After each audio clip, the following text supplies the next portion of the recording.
A service of KIBMradio.com, the Internet's home for an all-old-time radio.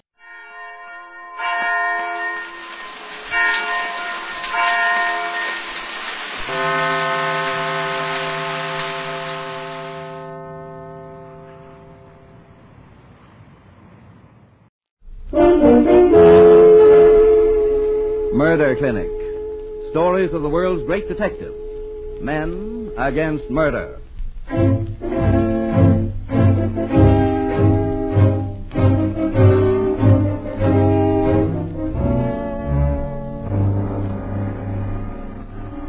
The company of the great detectives is small, but their exploits are unique.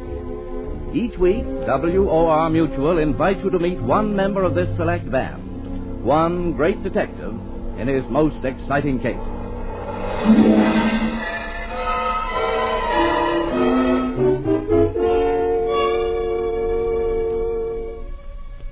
The curtains part in our amphitheater of mystery. It's dark except for one brilliant spotlight. And out of the shadows steps Professor Henry Poggioli, Ph.D. The professor is a smallish, dark-eyed gentleman with spectacles and slightly pedantic in manner. Good evening, Professor. Good evening, Mr. Knight. You're a psychologist, aren't you, Professor? Yes, of course. But my experience in crime is purely incidental, and yet, wherever I go, I find myself involved in some strange mystery. Well, that's very interesting and intriguing. And what particular case is on your mind tonight, Professor? I think I'll tell you the story of my most famous case, the one that gained me my greatest reputation. It was written by T.S. Stribling and called The Governor of Cap Assia.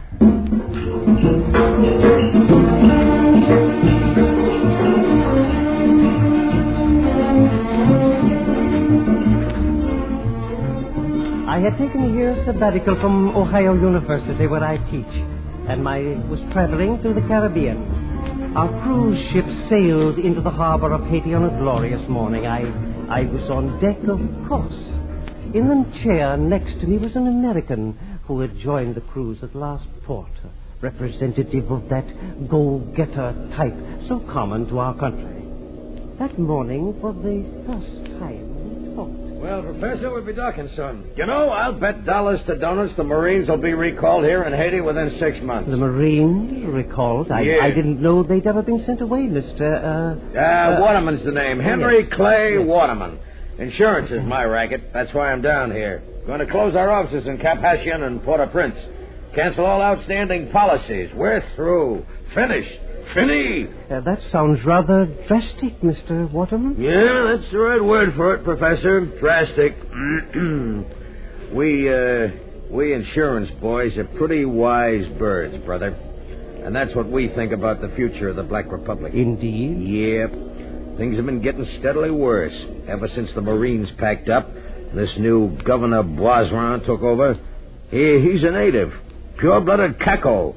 No property safe here anymore. My company's been paying out and paying out. Did you say Boisron? That's very interesting, Mr. Waterman. I have a cablegram which I received several days ago. Perhaps you could throw some light on it. See, here it is. Professor Henry Poggioli, you are a corresponding member of the American Society for Psychological Research. Report at once to Aristide Boisron at Cap Haitian. Fees no object. Signed, Dr. Vauquer, Minister, Department of Health. I wonder what those two crooks want with you. Crooks? Surest thing you know. I've had dealings with both of them.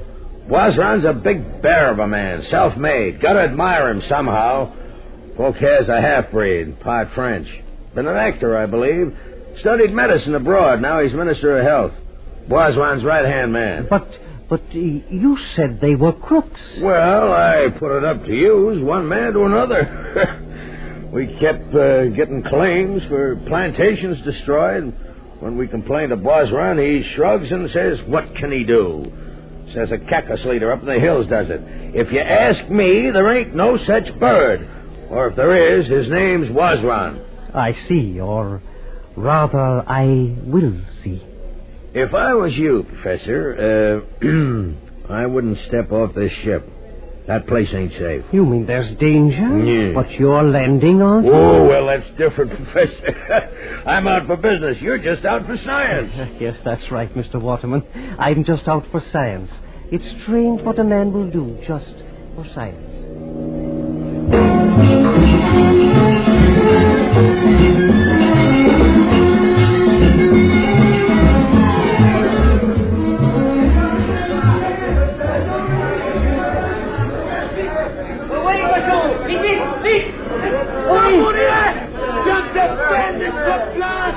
It is Professor Poggioli I'm addressing, n'est-ce pas? Yes, I am Professor Poggioli. Ah, evidently you received my cable, monsieur. Allow me to present myself. I'm Dr. Vauquier, Minister of Health. How do you do, sir? Oh, so sorry you were annoyed by these ragamuffins, Professor. The hand of our government is too lax, I'm afraid. A recent change in policing, you understand. But I must not keep you out here in this heat. Have you presented your bags at customs yet? No, not yet. I'll run right over and do do it now. No, please, Professor. Do not walk. Come, I will drive you, monsieur.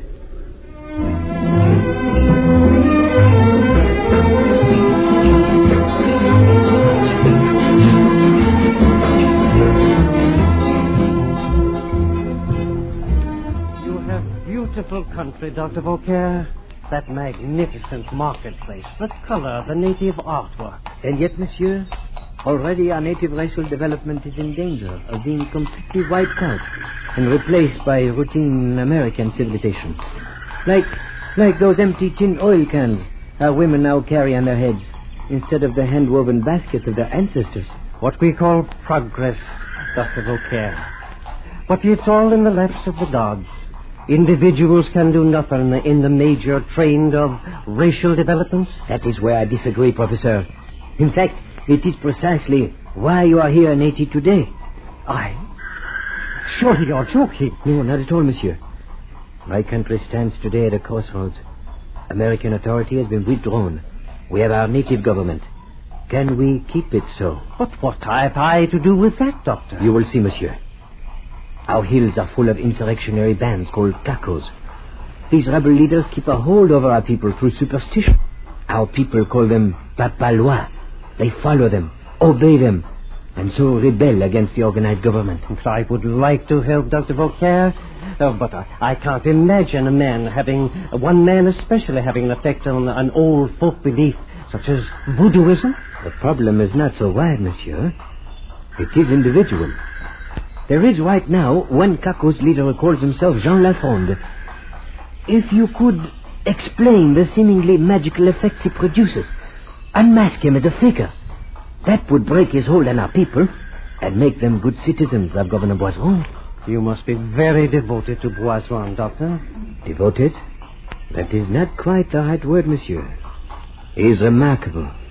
A native. In fact, he was once himself a Caco's leader, and so powerful a one that the authorities of Port-au-Prince had to recognize his authority and make him governor. I see. An interesting road to political preferment. And now he needs help to hold his position. But what about his friends here? You, for example. Friends? Men like Aristide Boisron do not have friends, monsieur. They are followers, admirers, sycophants. Oh, surely there is at least one who loves him. You are a sentimentalist, monsieur, like all Americans. But in this case, you're right. There is one who loves Boisron, who would die for him. His dog, Lobo. And you, Dr. Vauquier, are a cynic like most Frenchmen. I'm right, am I not? You are French? Part French, part Haitian, monsieur. But I have been educated in Paris and lived there most of my life. Indeed, Doctor. This experience of yours with a man like Boisron's stamp must be fascinating. That is the word, monsieur. Fascinating. But here, you shall see for yourself. Here is the gate to the governor's mansion.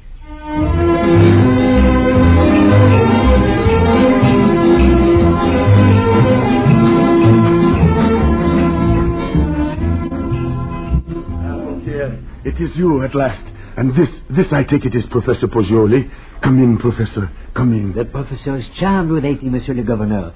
We've had a most interesting discussion on racial development. Stop wasting time, Vauquier. Monsieur Poggioli, no doubt, is in a hurry. Down, Lobo, down, mon beau chien.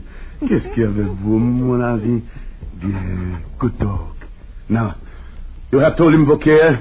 He has told you what I want of you, Professor. About this Kakos leader? Yes, Governor Poisson. And one thing is very strange. Why do you need me? Why don't you go up into the hills and eliminate this Jean Lafrance? Because I cannot get at him, Monsieur Pujol. Move against him where I will. He reads my mind and is not there. It is like chasing jack-o'-lantern. He knows where I will strike before I touch my sword. You don't mean he actually reads your thoughts? But of course, he is voodoo, monsieur. If he could not read my mind, I would catch him at once with my ruralis, shoot him on sight. I know the mountains as well as Lafrance. I can fight better than he can. But, monsieur, he is Papa Loire. No one can do anything against him. You say no one, Governor. You've sent others? Parbleu, monsieur, I have sent many spies to his camp. They pretend to be deserters from my ruralis, and so they get there. And what happens? Écoutez-vous. Mon Dieu. Wait. You shall see for yourself. These are the latest spies I sent to Lafrance. Saint-Jean, Felipe, viens.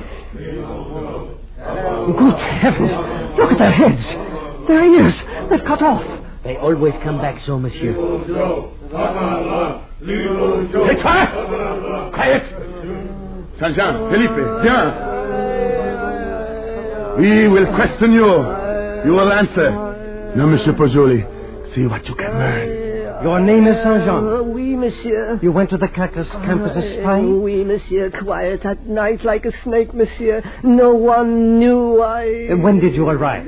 Sun up, Excellency. You didn't go alone, Saint-Jean? No, monsieur. These others, they went with me. They, too, were spies. The deserters, they did not come back. You saw this leader, this Jean Lafrance? Oui, Excellency. He's Papa Loire, a great tall man with a knife stuck through his arm. Oh, come, Saint-Jean. No man can live with a knife stuck through his arm. Oh, but he is Papa Loire, Excellency. With my own eyes, I saw the knife.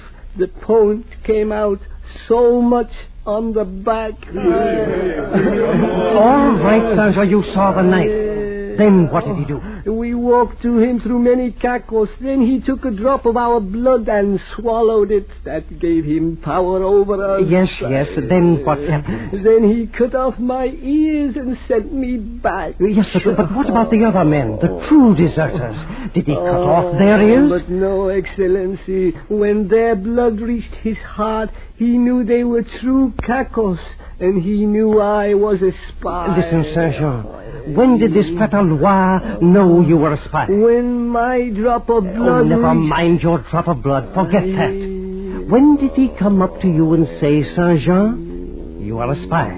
I am going to cut off your ears. Never. He did not speak. He did not cut them off. He just wished them off. He is Papa Loire. Oh, never mind that, Saint-Jean. Just tell me what happened after the blood... Me and the guard went to a jaguar, a little house he left me by myself. I sat down, then my ears fell off, and I went home. I see.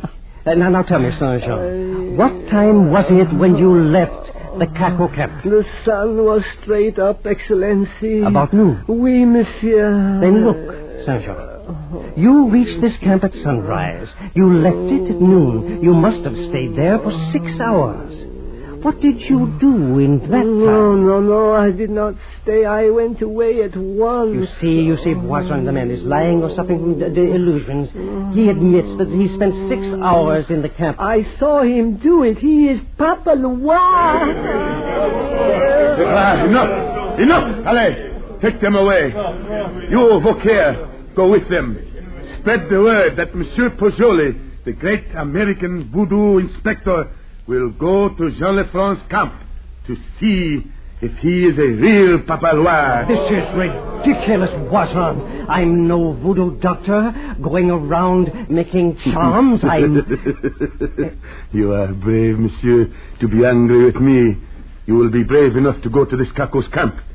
He will be expecting you. You mean you actually think that message will reach Lafrance? Cap Hassan, monsieur, is like a spider's web.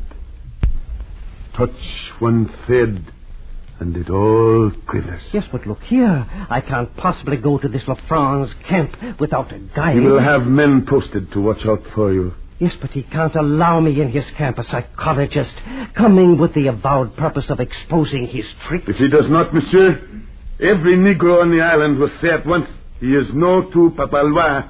He would not dare refuse you admittance. Suppose he tried to cut off my ears to show his power. Your ears. That way. Do you hesitate to risk your ears for science? You will see what no white man has seen before. There's no use in my going. The mystery is how he can pick out the spies from the true deserters. If I go to his camp alone... I have thought of that, monsieur. I shall select 2 men to go with you. A genuine spy and a genuine deserter. You can see what happens to both of them. You have 2 such men? Naturally, monsieur. I have chosen the spy. A deserter can be picked up any place along the road. The spy. Can you trust him? With my life, monsieur. Nor will he be afraid of Jean Lefranc. This is one man of whom you need have no doubt. Very well. I'll do it. When do we leave? Tonight, 2 hours after midnight. You will find a carriage waiting outside this gate. Take it. The driver has his orders. Now, you had better sleep, monsieur. It may be long before you sleep again.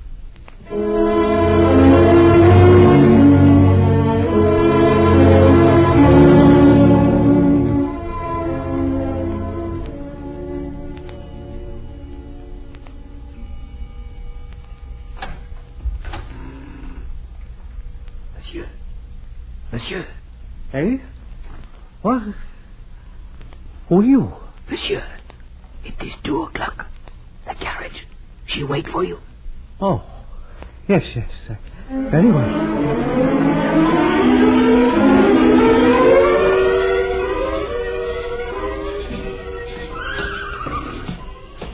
Oh, here you are. You are waiting for me? Oui, monsieur. Are you alone? Is no one to go with us? Don't know, monsieur. Oh, that's strange. Well, let's go.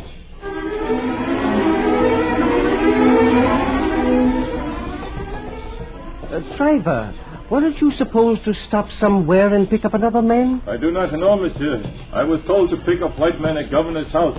Drive him 11 kilometers out on Wamente Road. That is all I know, monsieur.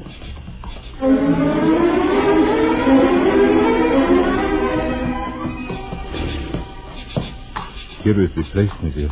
That must be some mistake. It's black as pitch. No mistake, monsieur. This is the place. Hey, men come. I go. White man! I smell white man. Are you the boys who are going to take me to Jean Lefranc's camp? No. I want to go to the Carcos camp. I am the voodoo inspector. White man, we go Carcos camp. You come along with us.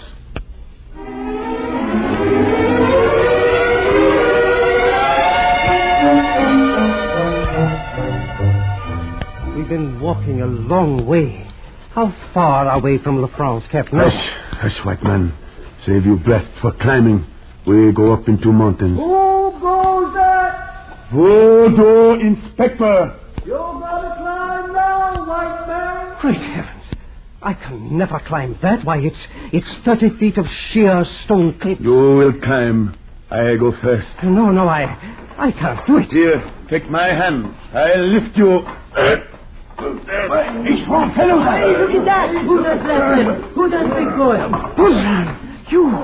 You are mad to risk this. Quiet. Save your breath. We're almost there now. Careful. Now, what, monsieur? Careful. Now, what? Hey, we're on top. You hear that, Professor? Voodoo drums. We're almost there. I'm sorry you recognize me. But, well, now listen quickly. We may be separated. First tell me, why didn't you drive out with me? I walk. It was better so. Barefooted? Your feet must be torn to ribbons. You forget, Pozzoli. I am a Cacos. Yes, but... Never mind that now. Listen to me.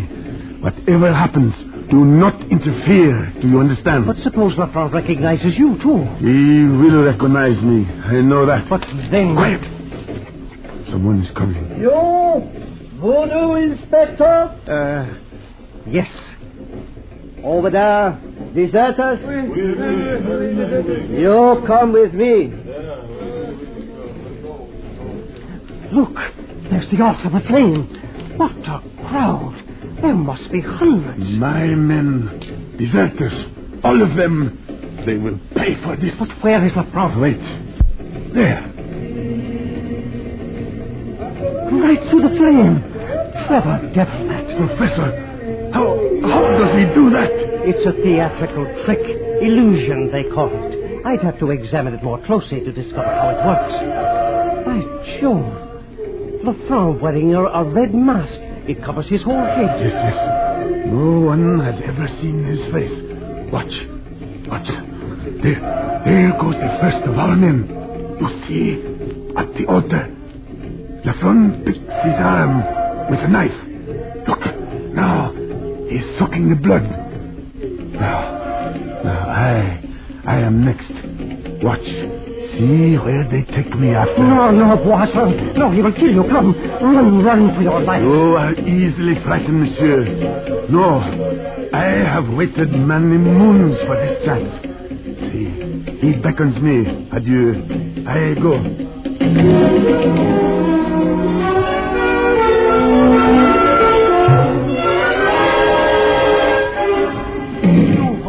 Where did they take my friend? The big, giant black man who came with me? Don't know, master. Don't know. You old woman.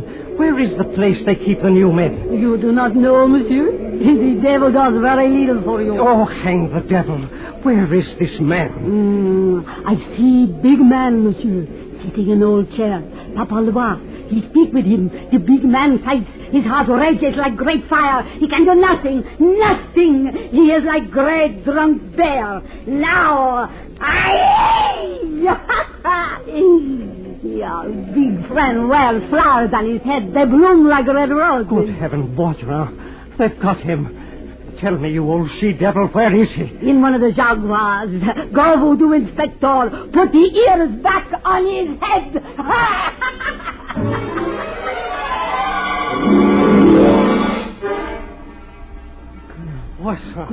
Thank God I found you. What have they done to you? Medicine, dog. I fight. Here, bottle. So that's it. But tell me. That's how he got the truth out of those spies, poor devils. They never had a chance. The drug removes all inhibitions, makes them tell the truth. But now they must know who you are. You must get out of here. No, wait. He have his chance. My turn soon. Oh, that's rifle fire. The Rurales. My Rurales. Let me out! Let me out!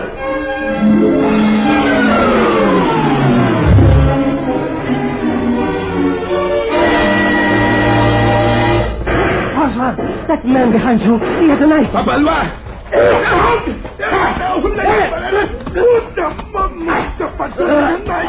At last, my 200 on your neck, you your dog.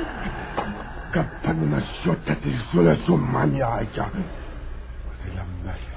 Poisson, stop. Get up, man. He's dead.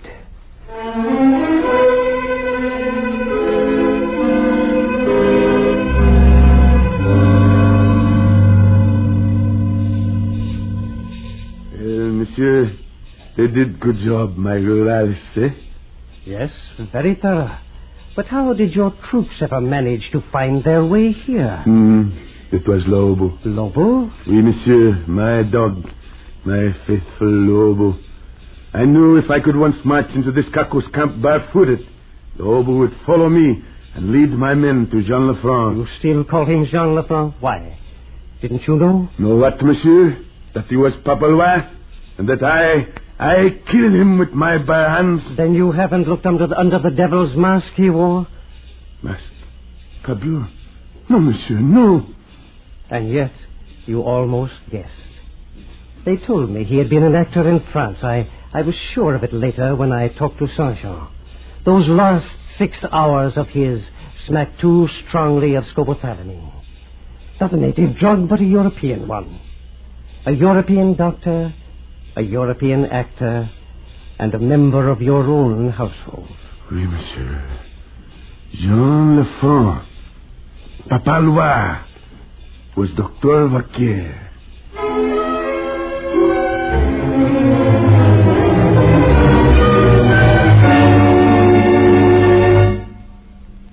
Well, Professor Poggioli, your Boisrand was quite a guy. Yes, Aristide Boisrand was one of the greatest men I've ever known.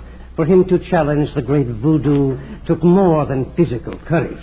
If you don't mind my saying so, I think that we should have had him here instead of you. Now, why did you say it was your most famous case? I said it was the case that gave me my greatest reputation. You see, Mr. Wright, I'm not particularly interested in my reputation as a detective, but as a scientist. Well, now, just how did this case in which you were, well, forgive me, outshone, how did it help you in your scientific pursuits? Well, because of it, I am now known throughout the length and breadth of the Caribbean as a great Papa Loire. I have access to rites and ceremonies denied to white men. Opportunities may open for me to study and investigate one of the most fascinating of all civilizations. You see, Mr. Wright, I'm not a great detective, but I am a darn good scientist.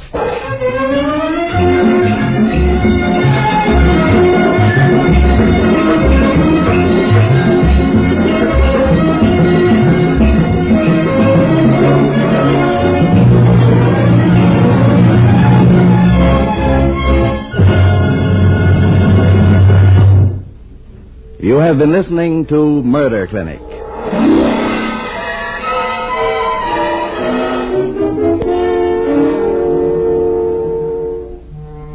WOR Mutual Series, which brings you each week one exciting case. One member of the select band of the world's great detectives.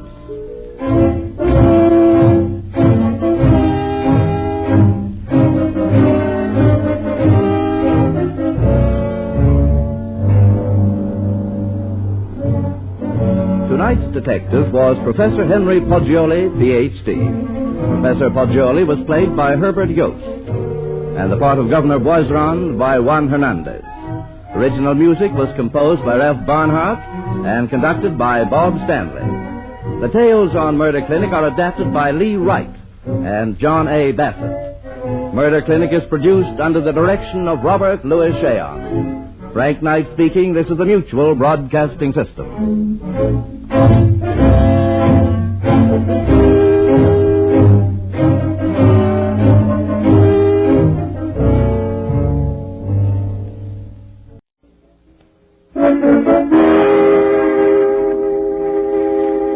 Murder Clinic. Stories of the world's great detectives of fiction, men against murder.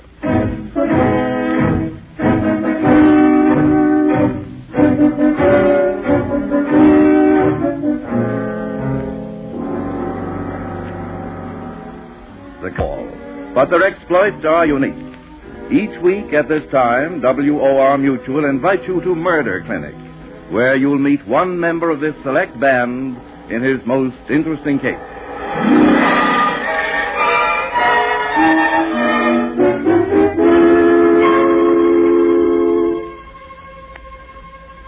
The curtains part. In our amphitheater of mystery, all is dark save for one brilliant spotlight.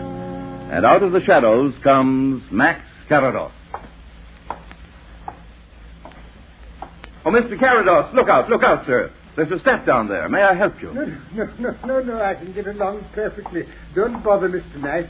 I can see in the dark. Mr. Carados, I thought that You thought I was blind? Well, you're right. I am. But I manage pretty well, thank you. Yes, I see that you do. But tell me, don't you find your blindness an enormous handicap in your detective work? On the contrary, it prevents me from being deceived by the obvious. I must rely on my other senses, which are more reliable, I assure you. But, Mr. Carados, I really don't... You admit it. And yet you have eyes. Well, I shall try to convince your ears, my friend.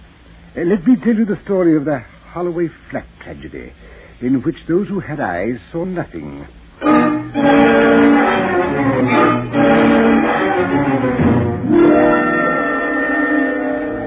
You may recall Louis Carlyle, my very good friend and associate.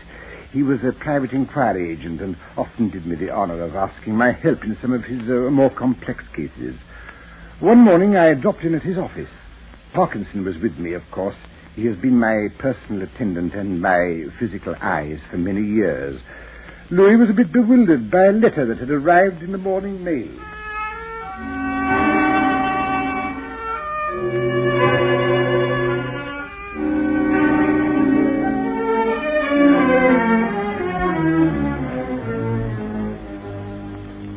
What do you make of this letter, Max?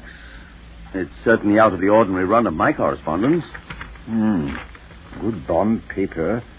Letterhead engraved. Albert Henry Polish. Written by hand, I see. Let's see what he has to say. Important. See you alone. Absolute privacy. Will call 10 o'clock tomorrow morning. Signed A.H. Polish.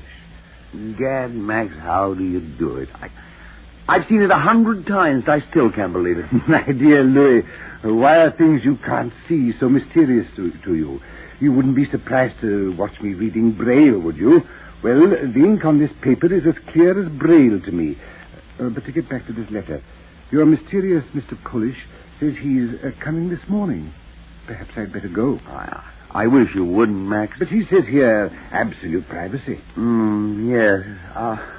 Look, Max, I've an idea. Why don't you and Parkinson go into the next office and leave the door cracked just a bit so that you can listen in? This Polish affair might interest you. Yes? What is it? Mr. Polish to see you, Mr. Carlyle. Send him in 1 minute. Yes, sir. He's here now. Please, Max. All right, Louis, if you wish it. Come on, Parkinson, let's go. Very well, sir. Pull the door to, but not too close, Parkinson, will you? Yes, sir. Come in. That must be our friend Polish now. Mr. Carlyle? Yes? Are you alone? Why, yes, Mr. Polish, I don't think he saw me come here. I was careful. Oh, come, Mr. Polish, control yourself. What was it you wished to see me about? Mr. Carlyle, someone is trying to murder me. Well, Parkinson, this promises to be interesting. Why, dear Mr. Polish, surely you... I know it sounds impossible, but I tell you it's true. He's made one attempt on my life already. Who? Peter. Peter? Oh, I don't know his last name. He's a foreigner. He used to be engaged to the girl. The girl you wish to marry, Mr. Polish? No, nothing like that. I'm married already. Oh, I see. It's not what you're thinking. There's nothing between us, really. But you see, well, my wife, she's a highly nervous woman, Mr. Carlyle. Insomnia and that sort of thing. As a matter of fact, we've had separate rooms for over a year now. Yeah, I understand. Well, when this girl found out I was married... There was a scene, I suppose. Yes, most unpleasant. But nothing compared to what happened when she told her boyfriend, Peter. She tried to murder me. Are you quite sure of that, Mr. Polish? Let me tell you what happened. That night, after the row, I couldn't sleep. I was jumpy. So I thought I'd go out for a bit and walk it off. Mm-hmm. So I got up, fixed a bolster and a pillow with my bathrobe over it in the bed, and then... Excuse me, why did you do that? I told you, my wife's a highly nervous woman. Her insomnia. Oh, yes. If she came in and saw my bed empty, she'd be likely to get hysterics or something. I see. Go on. I fixed up this dummy in my bed and went out. I walked around maybe half an hour. When I got back and was coming up the stairs, we live in a block of flats. Yes. I came face to face with a man coming out. It was Peter. What did you do? I didn't do anything. When he saw me, he crowded back against the wall and gasped. Looked as though he'd seen a ghost. Before I could say a word, he dashed past me down the stairs and out of the house like a shot. And when I got up to my room, there with the bolster and the bathrobe I left in the bed, stabbed through and through with a knife. Somebody had driven a knife through what he thought was my body. Well, Mr. Polish, that's plain evidence of attempted murder. This is a police matter. Oh, no, that's just what I can't have. think what it would mean. Visits, inquiries, cross-examinations, explanations. The whole thing would come out. My home would be broken up, my whole life ruined. But what can I do, Mr. Polish? What do you want? I can tell you what I don't want, Mr. Carlyle. I don't want to be murdered. And I don't want my wife to get wind of this in this affair. Well, Mr. Polish, I should advise your going away for a while. It's impossible just now. My business... Well, then, until you can, I should advise new locks on all your doors and your windows. That means locksmiths and more questions. My wife's nerves... Oh, surely, Mr. Polish, that's carrying consideration a bit far. How did you account for the cut linen, the bolster? Oh, I've hidden them away in a drawer until I can buy another sheet and cover. I managed to serve the bolster. Well, Mr. Polish, it's a unique problem. I don't see at the moment just how I can advise you. Come, Parkinson. This interview is practically over. Let's get out into the anteroom. I should like to see this foolhardy but devoted husband. Good day, Carlyle. It's been a great relief to me telling you about... I see there's someone in the anteroom. Isn't there another way out? I don't want to be seen. Quite all right, Mr. Polish. Mr. Carados. He's blind. I'd like you to meet him. Blind, you say? Oh, well, all right. Oh, Max, I'd like you to meet Mr. Polish. Oh, how do you do, Mr. Polish? Yes. Pardon my glove, won't you?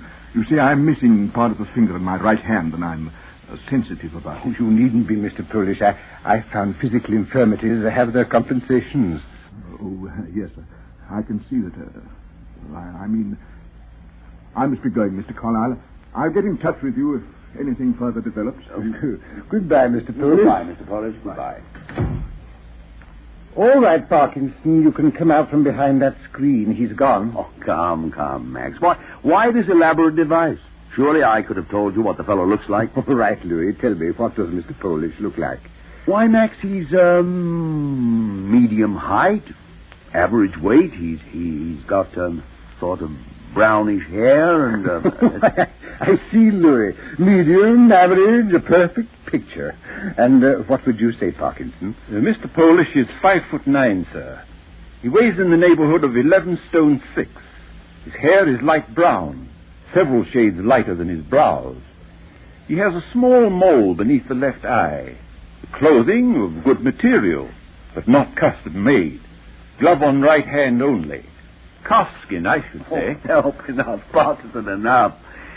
Incidentally, you know, he's quite the most nervous chap I've ever met. Yes, Mr. Polish seems obsessed with nerves. Very interesting. You must let me know how the sequel to this morning's prologue turns out. Now, what I really came here to see you about, Louis. There's an auction of old Roman coins at Endicott next Monday. How about joining me for lunch at the club and going on to it afterwards? You couldn't resist that, Max, could you? Well, neither can I.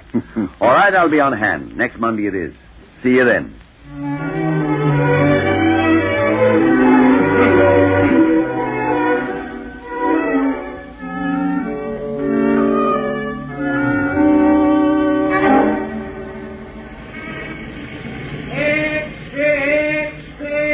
A fine lunch, Max. I hope this auction will be better. Listen, Louis. Get your paper.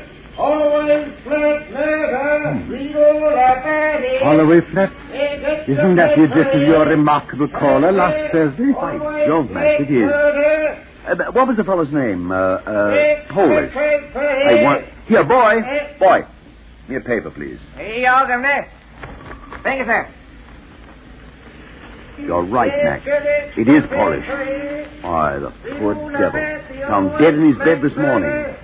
Uncle in the room. Charwoman's gruesome discovery. Early this morning, they shocking injury. Hey, Cabby. Scotland Yard.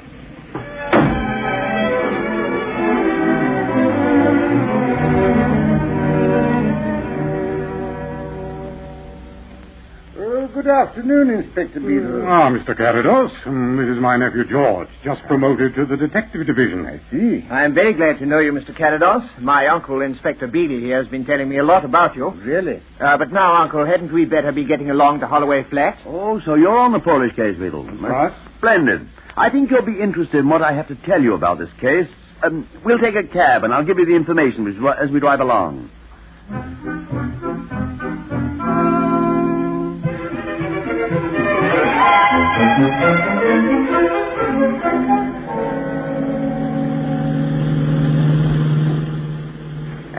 that's the yarn Polish told me not 4 days ago. Well, a bit of luck, I should say, Mr. Carlyle. Looks as if we got our murderer before we even start. Polish didn't happen to give you the name and address of this young lady, did he? No, Beadle. He left something for you to find out. Oh, that oughtn't to be hard, Uncle. Shop girl, kept company with a foreigner, name of Peter. Right. Well, here's the Polish flat now. Pull over, driver. I'm Inspector Beadle, Sergeant. Is this the Polish house? Yes, sir. I'll take over now. Is this Mrs. Polish? Yes. I'm Inspector Beadle, Mrs. Polish. Oh, won't you come in? These men are my associates. We'd like to see the body of your husband. Oh, it's unbelievable. Who could have done this terrible thing? My poor Albert. He was so good and so kind. When I got the wire, Torquay, I rushed right back. Oh, we weren't at home when this happened, Mrs. Polish. Oh, no. Albert had insisted I go down to Torquay, to my sister's for the weekend. Oh, why did I go? If I'd only stayed, this never would have happened. Now, ma'am, you mustn't disturb yourself. You just leave everything to us. Oh, but I must be with him. My Albert. Albert. Stop her, Inspector. Don't let us see him. He's in a horrible state. Mrs. Polish, you'd better... Oh, Albert. Oh, confound it, Sergeant. Get her out of here. All right, sir. Come on, Mrs. Polish. All right. Lummy, he is a nasty sight. I've seen dead ones before, but this... His face is slashed like a fancy loaf. Yeah, looks like there's been a wild beast at work. Horrible. Well, Inspector Beadle, it fits in with what we know, what he told me himself. Revenge and rage and sheer bloodthirstiness. Inspector. Yes, Mr. Carados? Are you sure the corpse is Polish? Why, I took it for granted, Mr. Carados. Why do you ask? I'm always suspicious of these murders where the victim's face is bashed beyond recognition, that's all. You're right, Max. He's fairly unrecognizable. Wait. Yes. It's Polish, all right. See here? A finger missing on the right hand. Remember, Max? He told us about that when he shook hands with you the other day in the office. Yes, I remember that very well. Nevertheless, Inspector, I'd compare our victim's fingerprints with those of Mr. Polish's if I were you. But Mr. Carados, we haven't Polish's fingerprints on My dear man, there must be literally hundreds of them around this room. Everything he touched must be covered with them. Yeah, of course, sir. Stupid of me. George, attend to that. Yes, sir. Oh, by the way, George, did you get the doctor's report? Yes, I did, Uncle. He says it must have happened sometime between Saturday midnight and early Sunday morning. The neighbors saw him come home after taking Mrs. Polish to the station Saturday afternoon. And they saw the Sunday papers and milk bottle outside his door Sunday. He wasn't found till Mrs. Jones, the charwoman, came to clean up this morning. So where was this Mrs. Jones Saturday, George? She says Mrs. Polish let her go early Saturday, Mr. Carados. What with her going away to Torquay for the weekend. I see. Poor chap. If only he'd taken my advice about changing those locks. I say, Max, what are you doing there? Oh, I'm looking for that sheet and bolster he said he'd put in the bureau drawer after that first attempt on his life. Well, that's a good point, Mr. Carados. Yeah, let George help you. Socks, shirts, put over. Let's try the next drawer, all right? Ah, here we are. This looks like them, all crumpled up in the corner. Good. He said he'd hidden them. Yes. Here's the knife cut. Mr. Carlyle, very interesting, but no more than we expected. Let's get on. Time, Mr. Carados? You go ahead. I'll join you in a moment in the living room. I'll just fold up this linen so it's tidy. Can you beat it? A blind man wanting things tidy, as though he could see. I say, Uncle, take a look at this. Here's where that Peter fellow must have come in. Here's marks on the windowsill. You're right, George. Easy as ring of roses. There's the balcony and the stairway window not a yard away. Unusual case, Inspector Beadle. This murderer seems to have gone out of his way to make things easy for you. It fits, Max. It fits. Blind, jealous rage, and didn't have the wit to cover his tracks. Too bad Polish didn't take my advice about changing the locks on his door and windows. Come in. Yes? What is it, Constable? Sorry to disturb you, Inspector, but there's a chap out here with tools. Says he came to put in new locks. That's locking the stable door, all right. Let's have him in. All right, you there. The inspector wants to see you. Oh, how are you, Mr. Inspector? Blimey, what's this? Never mind that, my lad. You're a locksmith, eh? Right, Governor. My name, Joseph Biggs. We've a shop at Marsden Crossing. Mr. Polish asked you to come here and do some work for him. That's right. Come in Friday, he did. Polite as you please. Asked me if I work Saturdays. Not as a rule, I says. Told me he needed his locks fixed. Never you mind Saturday closing, he says. Monday'll do. And now here I comes. 1 hour in the bus from my shop. It's hard lines, that's what it is. It's hard lines. That'll do. Just get along with you now.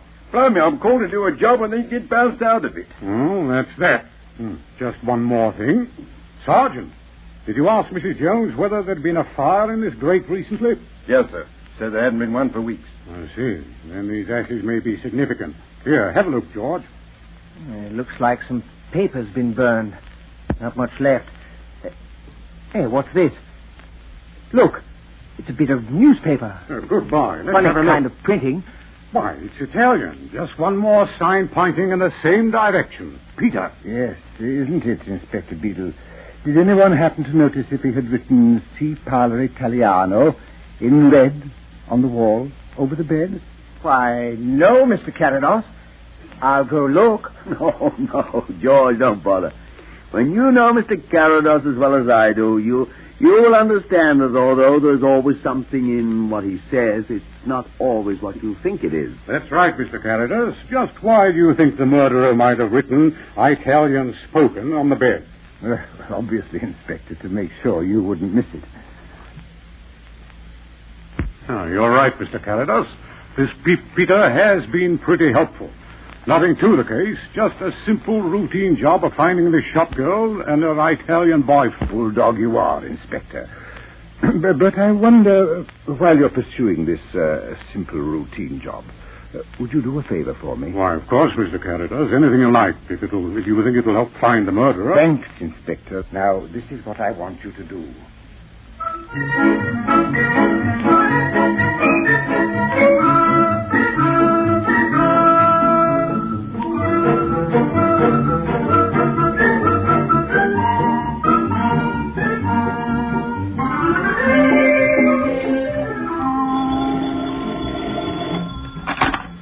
Yes? This is Matt Carados. Oh, George, any news? Well, sir, we followed our party as you ordered. He left the house in the afternoon, took a bus to Kensington, stayed there in the park 2 hours, taking a walk, then went right back and hasn't stirred since. Didn't talk to anybody? Make any phone calls? No, sir, nothing. I see. Any other news? Just that we checked the fingerprints. It was Polish, all right. And Peter? No, sir, no report on Peter yet, but we're hopeful. Good chap. Well, keep on with it, George.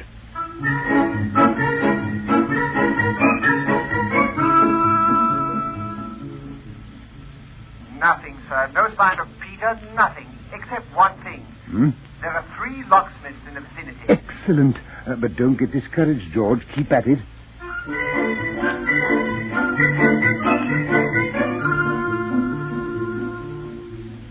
No, sir, nothing.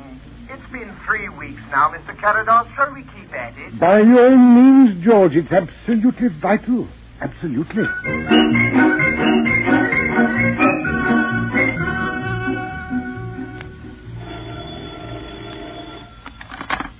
Hello? Mr. Carados? Yes? You are right, sir. Absolutely right. Ah. They're together now at the Peacock Club. I'm phoning from a booth in the anteroom. Don't let them out of your sight. No, sir, I won't. Be sure to stay there. Right, sir, I'll do that. Parkinson. Yes, sir? Parkinson, phone Mr. Carlyle and Inspector Beadle. Tell them to meet us in half an hour, then call a cab. Yes, sir. But pardon me, sir. But just where shall I tell them to meet us? Of course, Parkinson, good man. I must be more excited than I thought. Tell them to meet us in the lobby of the Peacock Club. And tell them to be sure to wait in the lobby for me.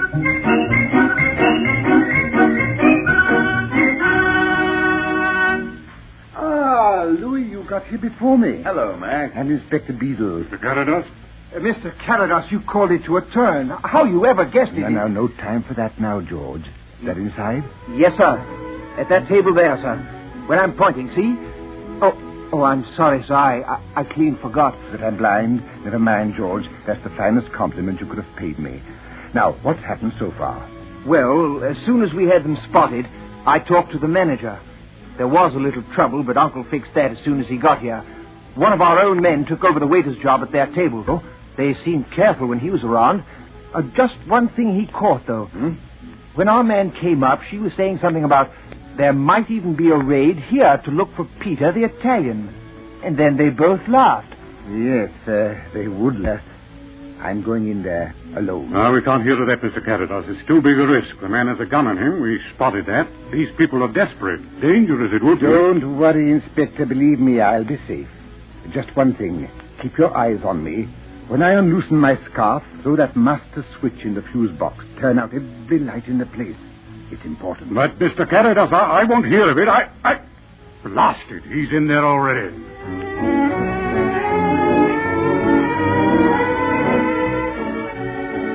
We'd better get to the theater. We'll be late.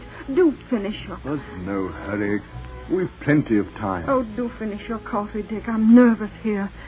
I still think it was a crazy stunt. Don't worry. It's over a month now and nothing... Why, good evening, good evening. Why, how pleasant to meet you again, Mr. Polish. Well, what do you mean? But of course. How stupid of me. I couldn't expect you to remember me, Mr. Polish. After all, we met only once. There must be some mistake. I never... Surely, Mr. Polish, you recall your visit to Mr. Carlyle's office. As you were leaving, I was sitting in the anteroom. I told you there must be some mistake. My name is not Polish. But of course, how stupid of me. Oh, you must forgive me. You couldn't be Polish, could you? I remember now. I read somewhere the poor fellow was murdered, wasn't he? Was he? Yes, terrible thing. But what an embarrassing mistake.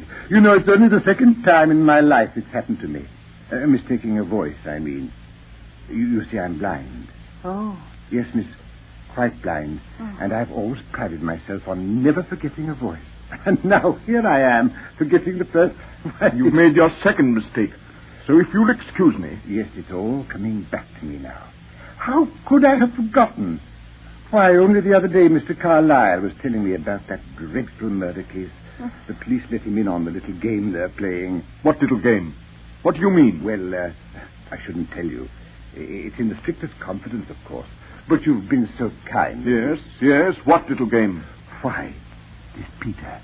The Peter they're after. The Italian. You mean they found him? Found him. That's just it. The police know there's no such person. Ridiculous. Why, all the evidence in the newspaper... Oh, planted, every bit of it. Imagine that. Why, they even know who did do it. You see, the police have discovered that the man who called on Carlyle that day wasn't Mr. Polish at all. He was the wife's lover. Mrs. Polish, I mean. That's very interesting. Yes, isn't it? You see, Polish's wife and her lover had planned to murder Polish all along. So he, the lover I mean, went to Carlyle's as Polish and spun a yarn about some non-existent Italian who had already tried to kill him. Wasn't that clever of them? To supply the police with a murder they never could find. Why are you telling me all this? Well, I thought since I mistook you for Polish and all that, you might be interested. But if I'm boring you... No. Go on. Of course it must have been the wife who planned the whole thing. She wanted the lover and her husband's money, both. Oh. The police know that, but they can't do a thing about it. That is, till they find the lover. Of course, if they once find him, it's simple. They'll both hang. Unless the lover turns king's evidence. And that'll save his life, of course. It would? Are you sure of that? Oh, absolutely. Dick, what are you thinking? But, on the other hand, if they never find him, she's safe. Phew. It's warm in here, isn't it? I must loosen this scarf. Jimmy, what are you... Don't let go of me! You devil, you! George, light! No. Good heavens. Look there. One side there. Max, are you all right? Mr. Carados, what happened? As you see, Inspector, Mrs. Polish has just shot and killed her partner in crime. You know dead men tell no tales. If I hadn't prevented it by catching her wrist, we'd have found the gun in his hand, and the verdict might have been suicide. What a soft young lady are, Mrs. Polish. You devil, you! I could kill you. No, my dear lady. You mean you would kill me. The two are not synonymous.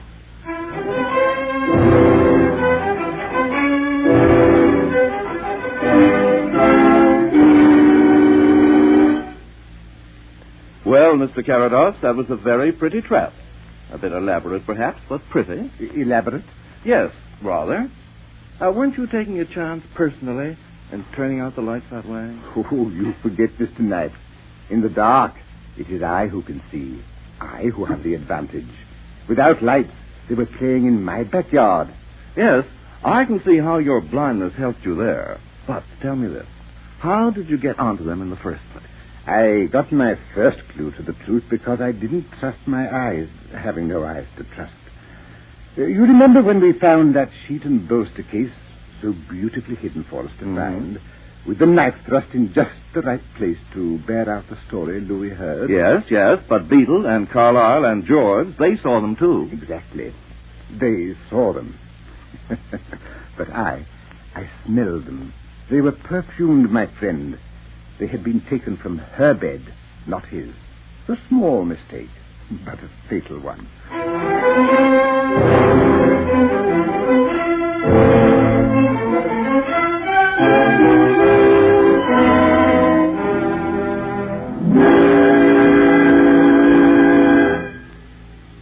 You have been listening to Murder Clinic.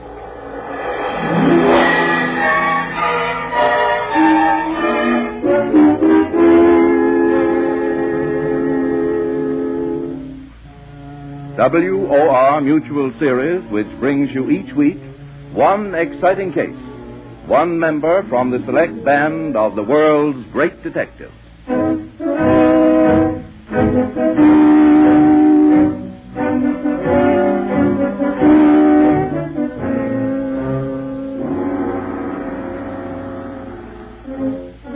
Tonight's detective was Mr. Max Carados and was played by Alfred Shirley. Louis Carlyle was played by Horace Braham. Original music was composed by Ralph Barnhart and conducted by Bob Stanley. The tales told on Murder Clinic are adapted by authors Lee Wright and John A. Bassett. Murder Clinic is produced under the direction of Alvin Flanagan. This is Frank Knight speaking.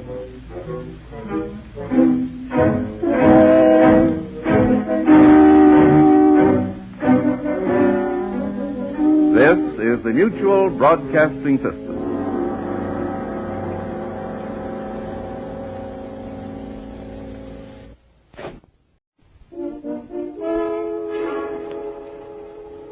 Murder Clinic, stories of the world's great detectives. Men against murder.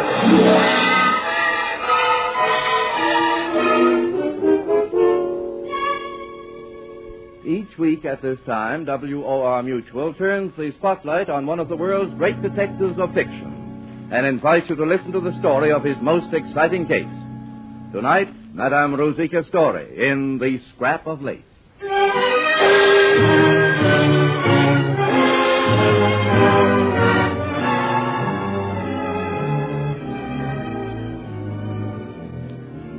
Good evening, Madame Story. Your being at Murder Clinic is certainly a novelty. You're surprised to see a woman detective, Mr. Knight? That's right. And even more surprised to see a very beautiful detective.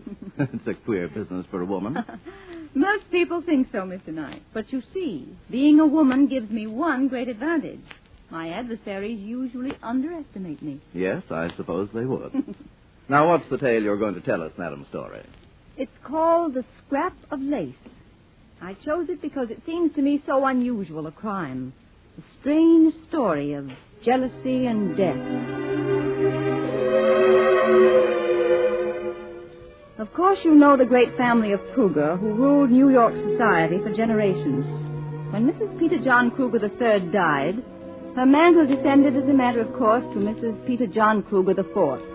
This beautiful and charming young woman, Mimi by name, inherited not only her mother-in-law's scepter, but also Teresa de Guion. Teresa de Guion was the first and certainly the greatest of social secretaries. The story begins one summer morning at Carris Woods, the enormous and rather monstrous Kruger estate in Upper Westchester. Mimi and Teresa de Guion were together in the breakfast room. Oh, Teresa, must we go to that dull dinner at the Bransoms tonight? I think I'll call it off. Mimi, you simply can't do that. The dinner's being given for you. I was most insistent that I be consulted about the other guests. After all, my dear, you have certain responsibilities. Your mother-in-law, Mrs. Kruger III... Yes, I know. She was a paragon of the social virtues. She didn't mind being bored to death. Oh, Mimi, you are so lax. What would you do without me? You worry too much, Teresa. You're living in the past.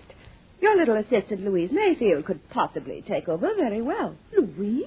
Louise Mayfield? That child. My dear Teresa, she's 21 and very competent. After all, you trained her. Yes, and I am very fond of Louise. She's like a daughter to me. But take my place? Why, surely you're joking, my dear. Oh, yes, of course. You know, Mimi, I'm a bit worried about Louise. She's been acting very odd lately.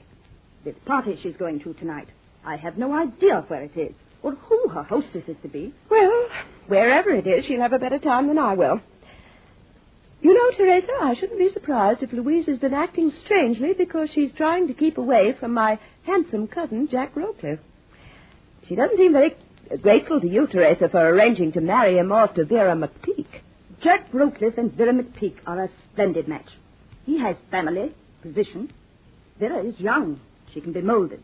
She can be taught. Oh, certainly, yes. And her father has 100 millions. But I don't blame Jack for straying from the fold. Louise is very lovely. And I find Vera a very trying guest. In fact, I find it all very trying. Mr. Guion? Oh, there's Louise. Louise, we're in the breakfast room. Come in here, my dear. Good morning, Mrs. Kruger. Mrs. Guion, did you want me this morning? No, Louise, I did. Teresa insists we go to this dinner tonight. Jack and Vera are going with us. We'll be leaving around 7. Tell Jack, won't you? Must I, Mrs. Kruger? Mrs. Kruger has asked you to deliver a message. Do so, my dear.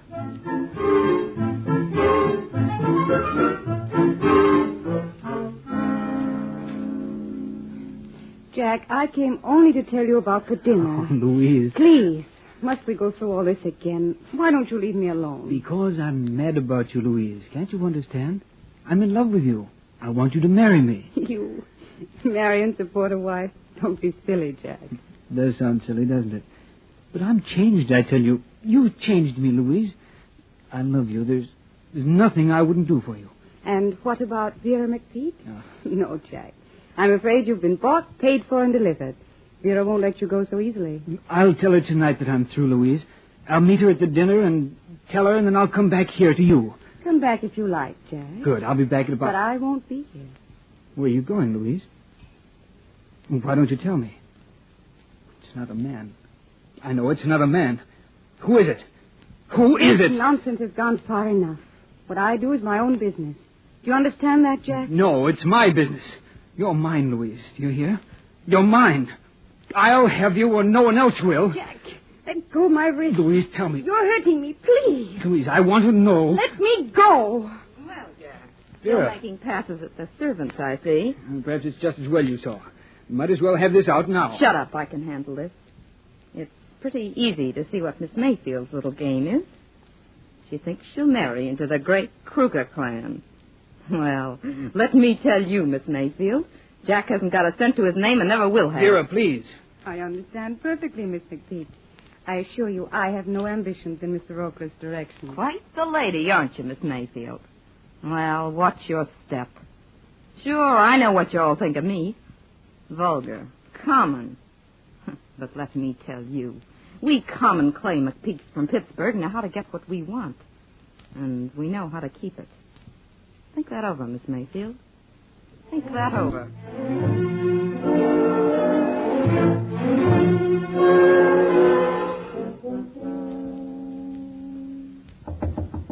Yes, come in. Mademoiselle, Miss Louise. Madame Kruger has sent me to help you dress for your engagement. Come in, look. How thoughtful of Mrs. Kruger to send you, Suzanne. Have they gone? But oui, the car she left long ago. Oh, Monsieur, they were not happy. Monsieur Jacques? He say nothing. And Mademoiselle, his fiancée, the ugly one, she... Oh, you say, she very angry. Even Madame, she wants not to go. Well, let's not think of them, Suzanne. I'm happy, and I'm going to have a wonderful time. Now, Mademoiselle is très charmante. Very lovely. It is a feast you go to, n'est-ce pas? It is for your young man that your eyes shine so. Maybe. You're too smart, Suzanne. How do I look? Oh, ravishant, Mademoiselle. You'll eat you up. You are so lovely. Suzanne, you are a darling. Yes, yes. Who is it? A letter from Miss Mayfield. Oh, thank you. It is a letter for you, Mademoiselle. For me? That's a thick one, isn't it? Oh, how lovely. What an exquisite handkerchief. Why, who could have sent it to me? Madame Kruger must have sent it. It is one of the 6 she bought in Paris. It is perfect, Mademoiselle, for your costume, n'est-ce pas? Oh, it's lovely. What a darling Mrs. Kruger is. Oui, she is most generous. Shall I put the perfume on it, Mademoiselle? No, thank you. I'll do it myself, Suzanne. Oh, just put that bottle of gardenia perfume on my dressing table, please. Oui, Mademoiselle. Now you can go, Suzanne. I won't need you anymore. Merci, Mademoiselle. Bon revoir, Mademoiselle. Good night, Suzanne, and thank you. Oh, it's so lovely. One more drop.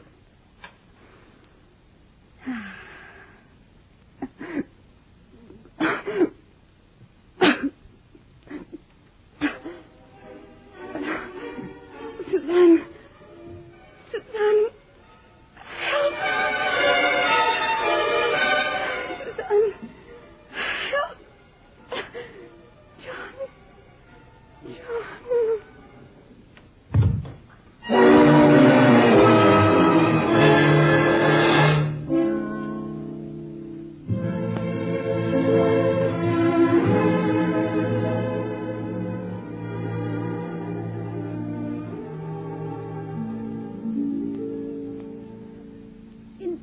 My years of experience, Mimi, I have never had to cope with anything so sordid.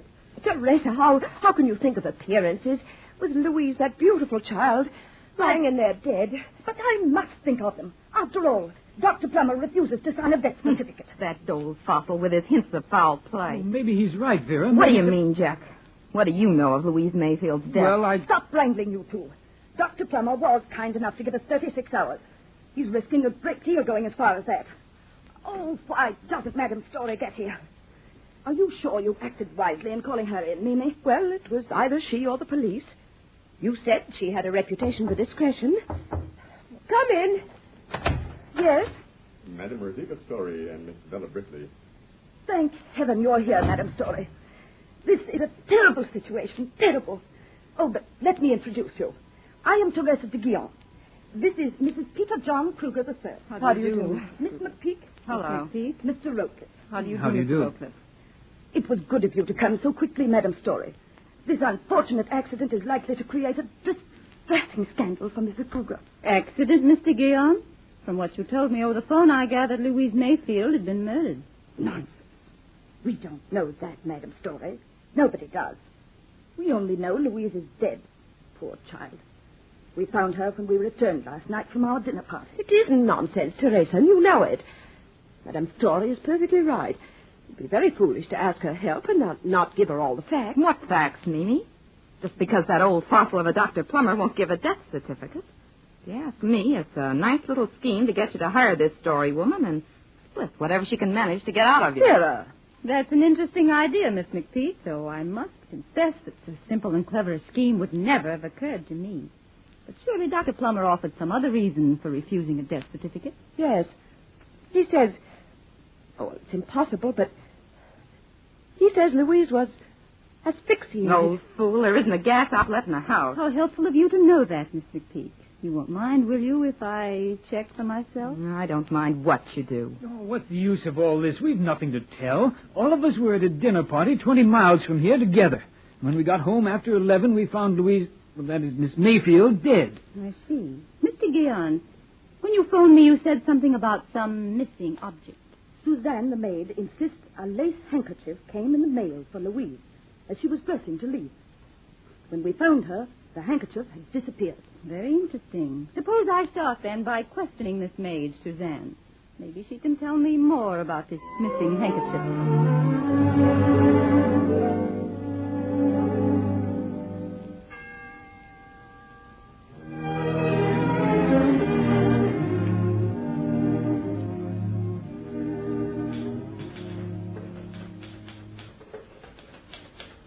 Good morning, Bella. Good morning, Madam Story. Typing last night's notes, I see. Yes. Say, you look worried. What is it? Oh, how can one look out at that peaceful garden and realize that in this house there's someone carrying the mark of Cain on their soul? And you believe Louise Mayfield's death was not a natural one? That she was murdered? No doubt of it. Bella, that girl was asphyxiated. Oh, how horrible. So young and so full of life. And it's our job to find out who killed her. Have you finished typing those notes you took at our interminable interviews last night? Not quite. I'm almost finished. Well, then I think I'll step out on the terrace. Maybe the fresh air will help me think. Something is bothering you. Yes, Bella. What happened to that lace handkerchief Louise Mayfield received in the mail? I'm sure that was the thing that killed her. I must find it. Do call me when you're through with those notes, please.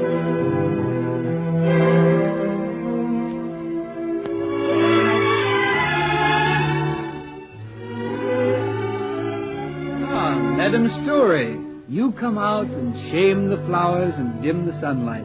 Do you always make such pretty speeches, even so early in the morning, Mr. Rowcliffe? Oh, beautiful lady, you remember my name. Yours would be a difficult name to forget, Mr. Rowcliffe. Thanks to the Rotic Review and the Picture Magazine. Oh, that. You know, I had no hope of ever meeting you. I can't aspire to your circle. Much too clever.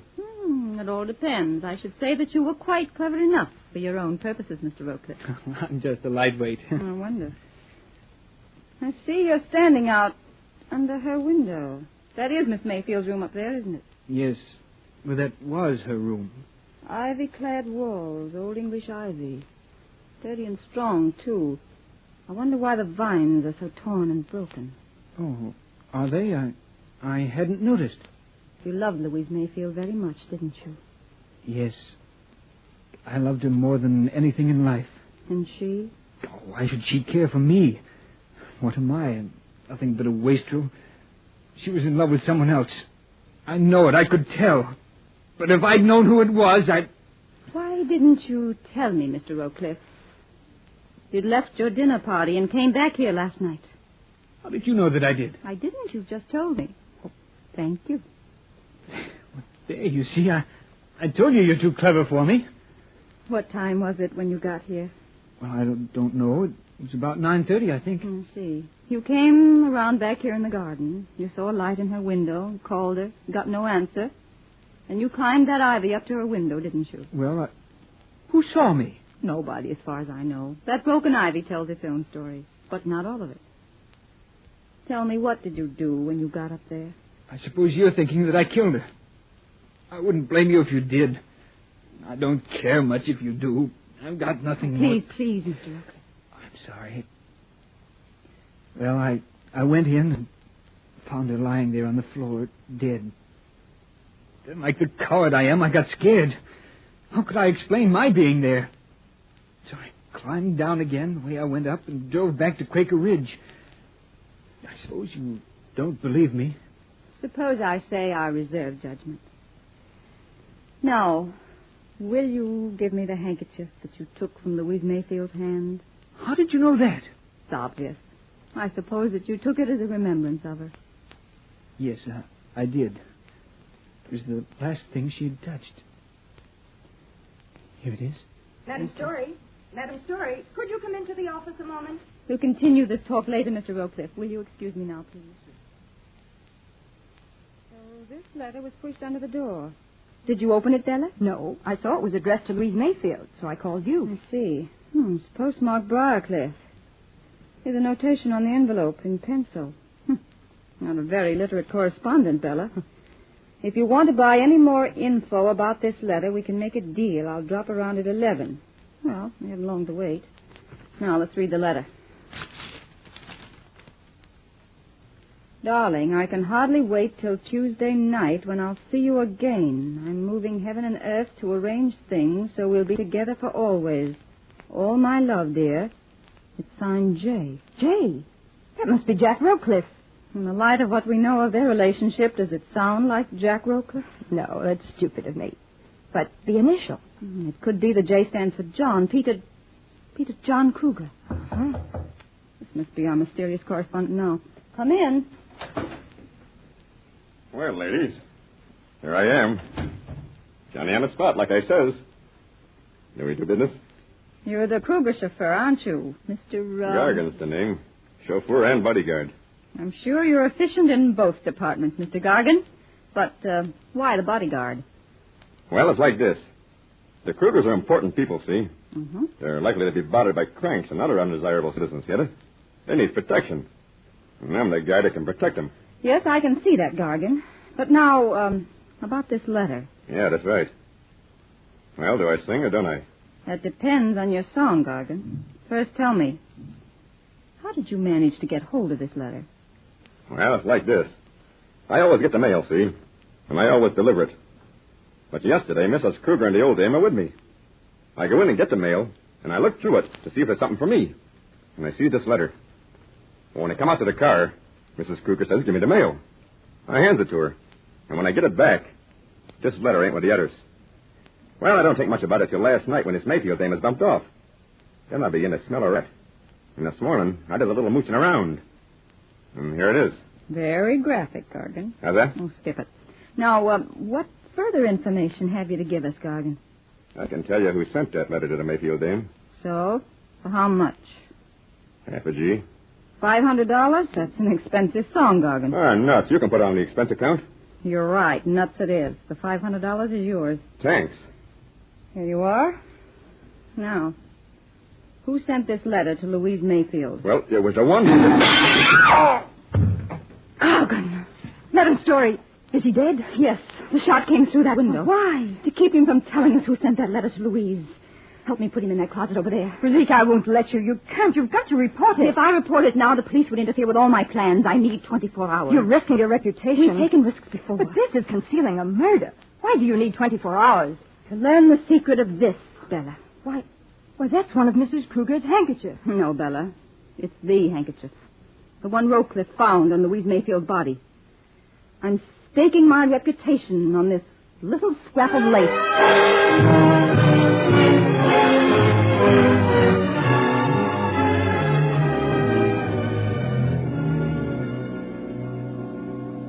Madam Story, Potter is back. Oh, that's good, Bella. Did he bring back the handkerchief from the laboratory report? Yes, here they are.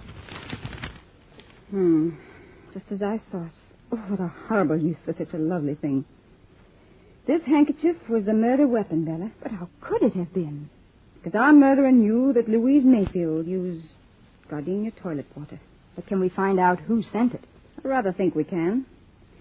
Bella, get those 4 lace handkerchiefs that Suzanne got for me from Mrs. Kruger.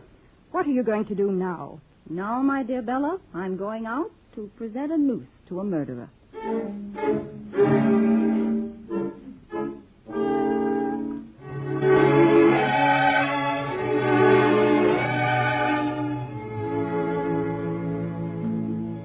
Mr. Rocliffe, I wanted to return this handkerchief to you for safekeeping. I'll want it back tomorrow morning. I don't know how at present. But I feel this handkerchief will be the means of proving who killed Louise Mayfield. So, guard it carefully. Well, I'll do that. You can depend on me, Madam Story. Thank you, Mr. Rocliffe.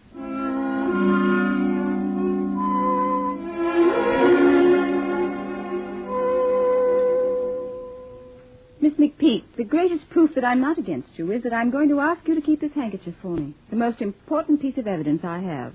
I have no assurance the murderer would not kill me to get it back. But it would never be supposed that I'd given it to you to guard. Will you keep it for me until tomorrow morning? No, don't worry. I'll keep it safe. Thank you, Miss McPeak.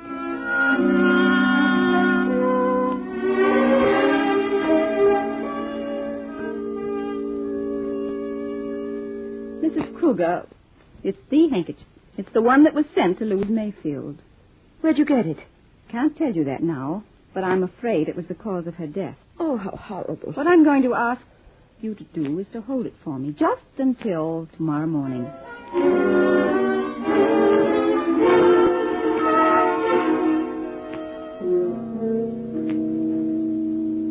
But, Miss Guion, you can help. What is the real situation, Madame Story? Oh, I wish I knew. I suspect, but I have no proof. I can go no further without the assistance from the chemists. Whom do you suspect? Oh, you know. I'm afraid I do. Well, what I want you to do is to keep this for me until tomorrow morning.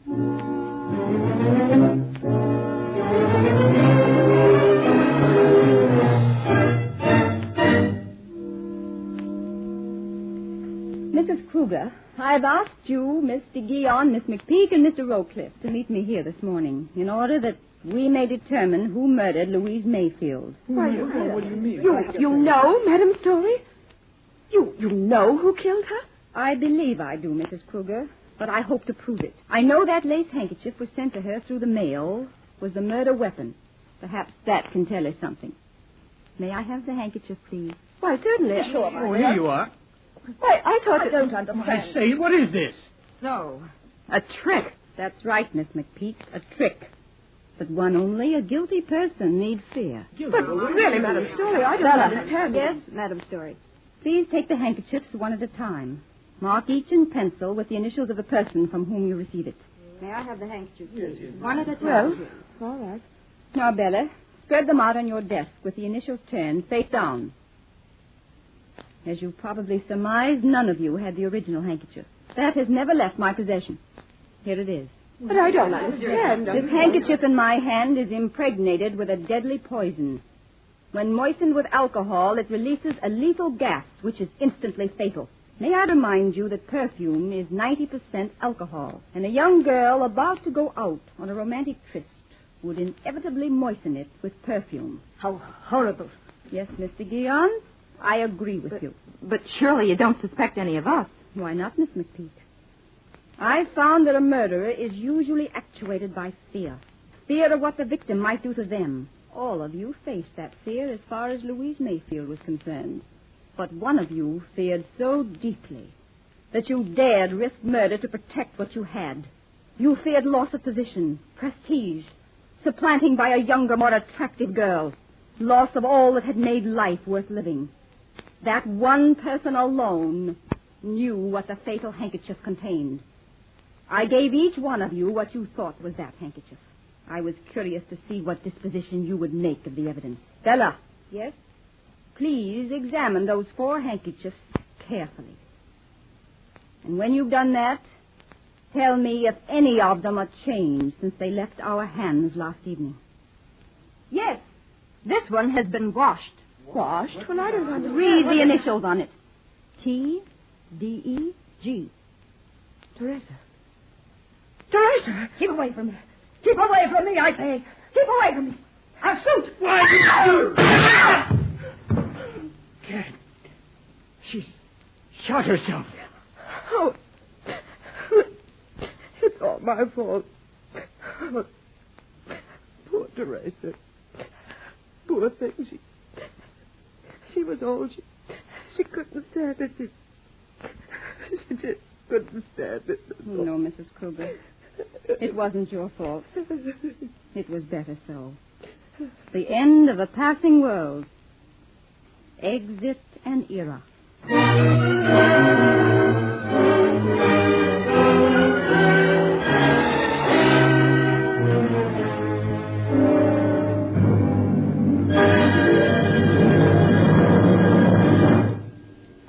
You have been listening to Murder Clinic.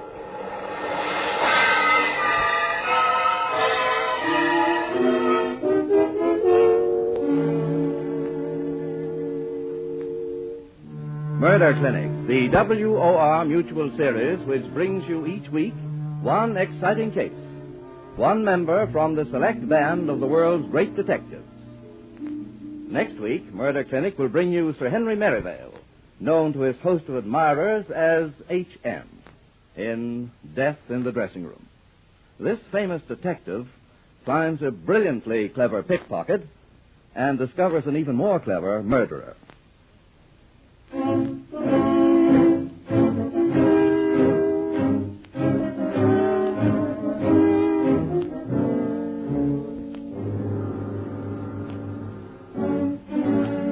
Tonight's detective was Madame Rosika Story, played by Elizabeth Morgan. Original music was composed by Ralph Barnhart and conducted by Bob Stanley. This program was an international exchange feature over the coast-to-coast network of the Canadian Broadcasting Corporation. Tales told on Murder Clinic are adaptations by authors Lee Wright and John A. Bassett. Murder Clinic is produced under the direction of Alvin Flanagan. Frank Knight speaking.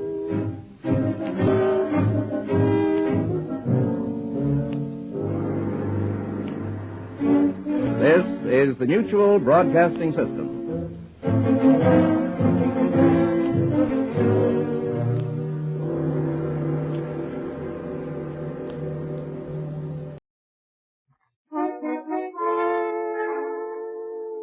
Murder Clinic. Stories of the world's great detectives. Men against murder.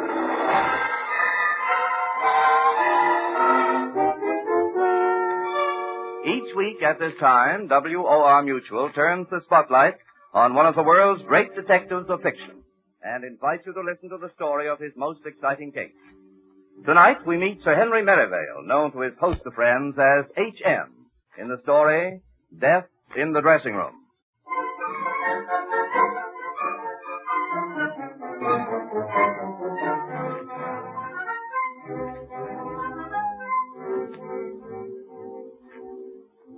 Good evening, H.M. Tell me, you were with Scotland Yard for a long time before you retired, weren't you? I was indeed, Mr. Knight. And didn't I hear that you ran some sort of a secret department for them? Well, there was nothing secret about it. You see, it was called the Department of Queer Complaints. All the crackpots were sent in to me. As a matter of fact, that's how I happened to be on the spot when this nightclub murder took place. You see, I was there investigating one of our queer complaints that didn't seem to have anything to do with murder. And, well, suppose I begin at the beginning, eh? You know how sometimes a nightclub will catch the public's fancy, a place to see and be seen at? Well, at the time of this story, the Orient Club in London was having just such a season, flourishing like the proverbial Green Bay tree. Tony Kaplan, who ran it, was a smooth, slippery customer, Piccadilly by the way of Times Square and Monte Carlo. And he did have one big drawing card, the star of his show, by the way, another Times Square product, Francine Rapport. She was a great dancer. On the afternoon of the day in question, Tony Kaplan was rehearsing Francine.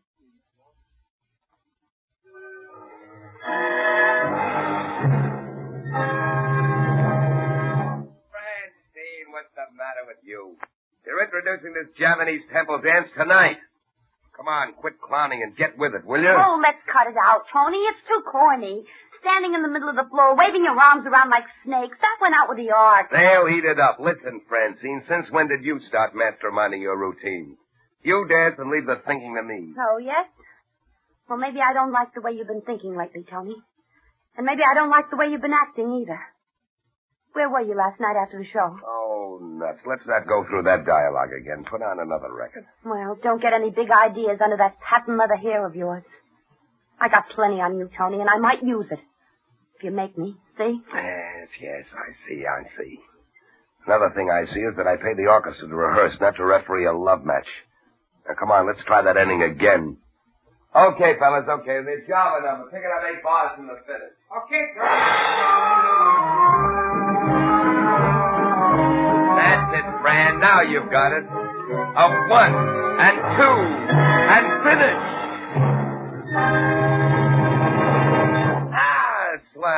Swell. See, I told you it'd be good. Okay, but I still think it's right from the silo. Now let's try it with that blue spotlight. Blue spotlight? Are you nuts, Tony? You know what blue does to me. Look, Fran, it's gotta be blue. This number's supposed to be mysterious, see? Oh. All the lights out and just that blue baby spot on you. Don't forget you're covered from head to foot with those jewels. You mean I'm covered from head to foot with that stinking oil? All right. I tell you, Tony, it gets all over me. When I finish, I feel like I've been in an oil well. So what? You can wash it off after the number. Well, it's the only thing that'll make those cheap sparklers gleam. Now quit beefing, Fran. This number will knock 'em dead. Well, I hope you know what you're doing. I always do, baby. Okay, boys, from the beginning now, please.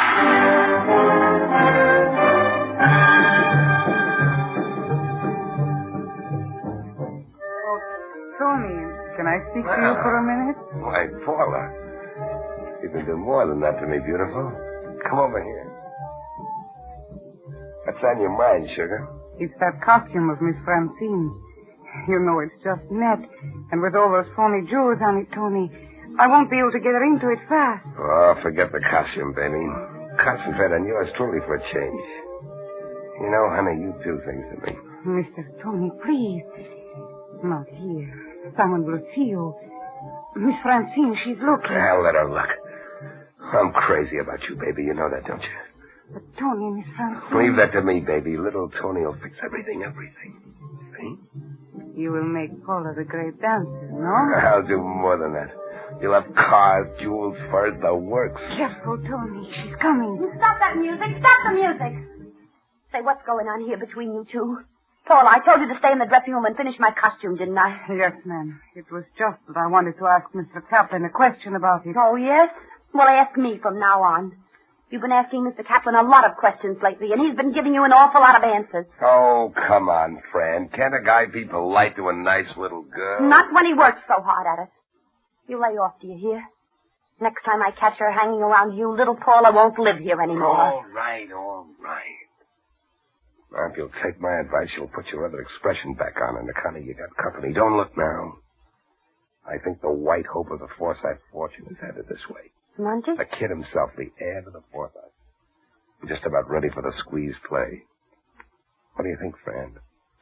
Will the fish bite? If he won't, I will. Why, Monty, how sweet of you to drop in. Francine, I've got to see you now. I've got to talk to you. Why, of course, Monty. I'm sure Mr. Kaplan can hold up the rehearsal for a few minutes. Oh, why, certainly.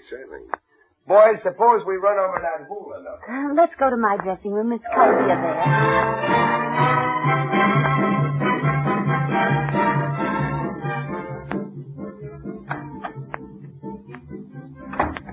Well, Monty, suppose you've come to talk to me about those letters again. But, Francine, you don't understand. Those letters are very important to me. But, sugar, they're very important to me, too. They're so sweet. I've never had such letters before. That's just it, Francine. You see, I'm in the diplomatic service. If those letters ever get out, well, I mean, they aren't very discreet. It would mean the end of my career almost before I started. Yes, I see it. Wouldn't be so good if anybody else saw them. Well, I guess you can have them back. Oh, Francine, you're wonderful. I knew you'd understand. I knew you'd give them back to me. Give them back? Well, it amounts to that, I guess, but there's a favor I've got to ask of you in return, Monty. Of course, Francine, anything. Well, you see, I'm afraid I've been a bit extravagant lately, and I'm terribly hard up. I see. Yes, I see perfectly. How much? Now, don't be mad, sugar. It's only £1,000. £1,000? But that's impossible. I haven't that much money. I wouldn't know where to get it. That's your business, Mr. Diplomat.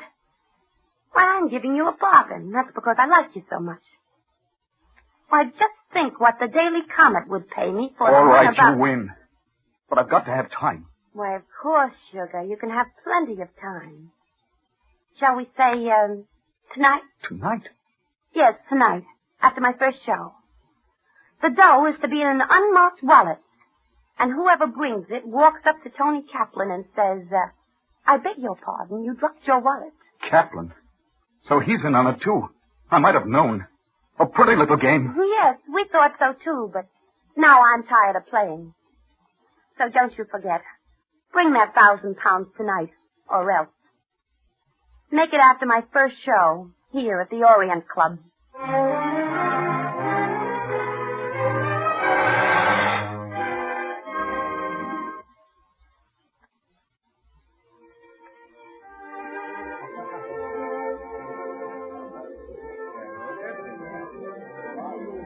I'm sorry, sir, there are no tables. What would I say, Armand? Sorry, sir, we are entirely full. Armand, please. Sorry, madame, but you see.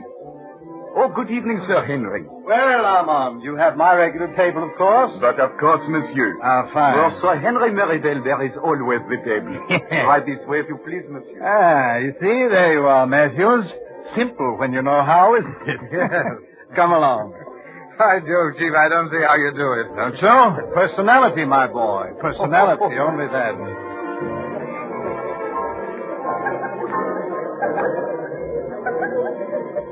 Here you are, Sir Henry. Table 16 as usual. Ah, very good, Armand. Thank you. Oh, here. Thank you, monsieur. That's very nice. Well, I got your message to meet you here, HM. I must admit I don't know why we're here, sir. Are we, slumming? Why, not exactly.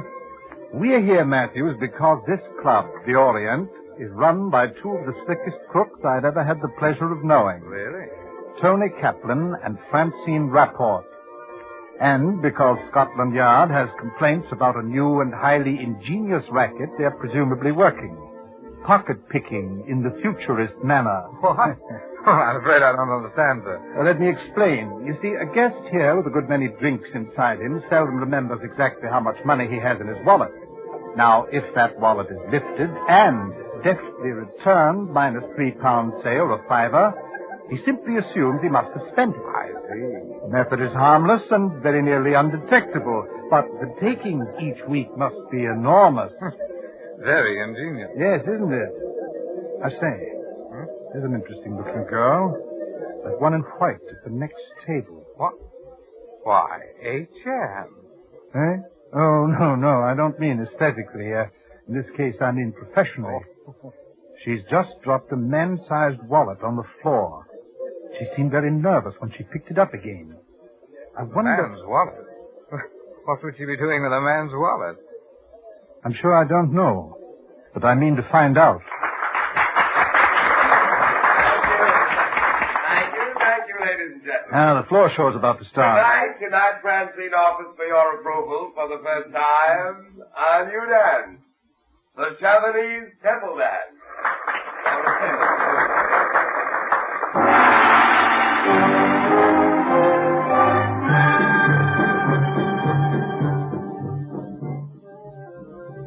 I say, Jim. Yes? Look, that girl in white we were just talking about. She's leaving her table. She's going into the bar. Follow her, man. Find out where she's going and report to me. Right, sir.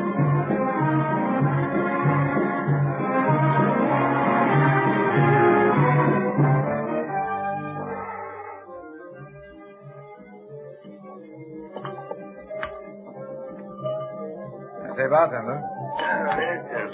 Did a lady in white just come in here? Yes, sir. She went in there, sir. Oh, thank you. Sorry, you can't go there, sir. I think I can. Here. I'm a police officer. Oh, police. Yes. Where does that door lead to? To the dressing room, sir. Oh, I see. But the girl did go in there. Oh, yes, sir. All right. Out of my way, please. Yes, sir. Let me by, please. Wait a minute. Not so fast, young lady. Would you mind telling me what you did with that wallet you put in your handbag a minute ago? Wallet? Really? What wallet? Now, look. I'm a police officer. Oh, I see. One of those persons who have a good time here and then arrest the management for selling drinks after hours. No, I have nothing to do with that.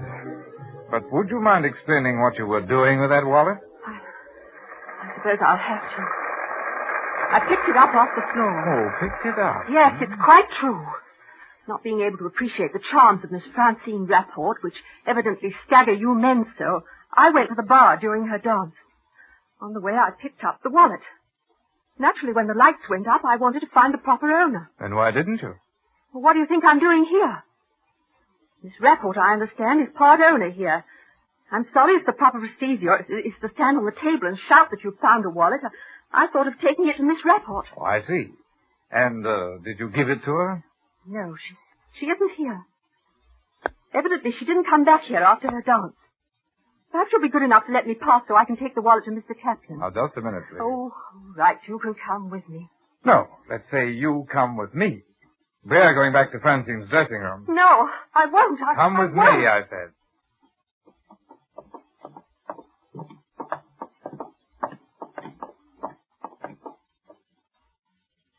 Is, this Miss Rapport's dressing room?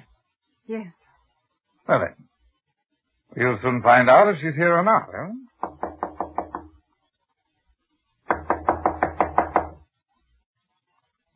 You see, I told her she wasn't here. Yes, so you did. But, if you don't mind, I think I'll just make sure. Wait, you can't go in there. Huh? Who are you?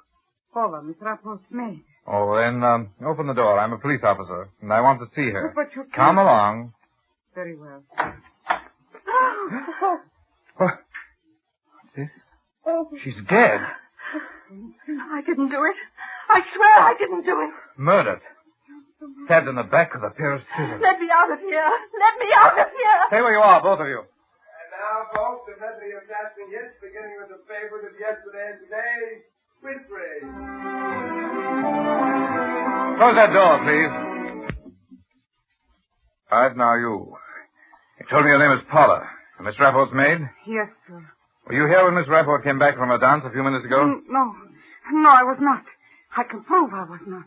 She met me at the end of the passageway. Gave me a message to take to Mr. Kaplan to come back and see her. I went and told him. I was out there. Mr. Kaplan can tell you that. All right, now, all right. Steady. Paula, do you know where table 16 is? Yes, sir. All right, at table 16, you'll find a big, heavy-set man with a sandy, ruddy complexion. His name is Sir Henry Merivale. Ask him if he'll come in here right away, will you? But don't say a word about this to anyone else. Have you got that? Yes, sir. Can't I go now? Please, I can't stand looking at her there. I'm sorry. I'm afraid I'll have to ask you to remain where you are. See, this in our hand. Got the paper, huh? Evidently left when the murderer snatched the rest of it from her grasp.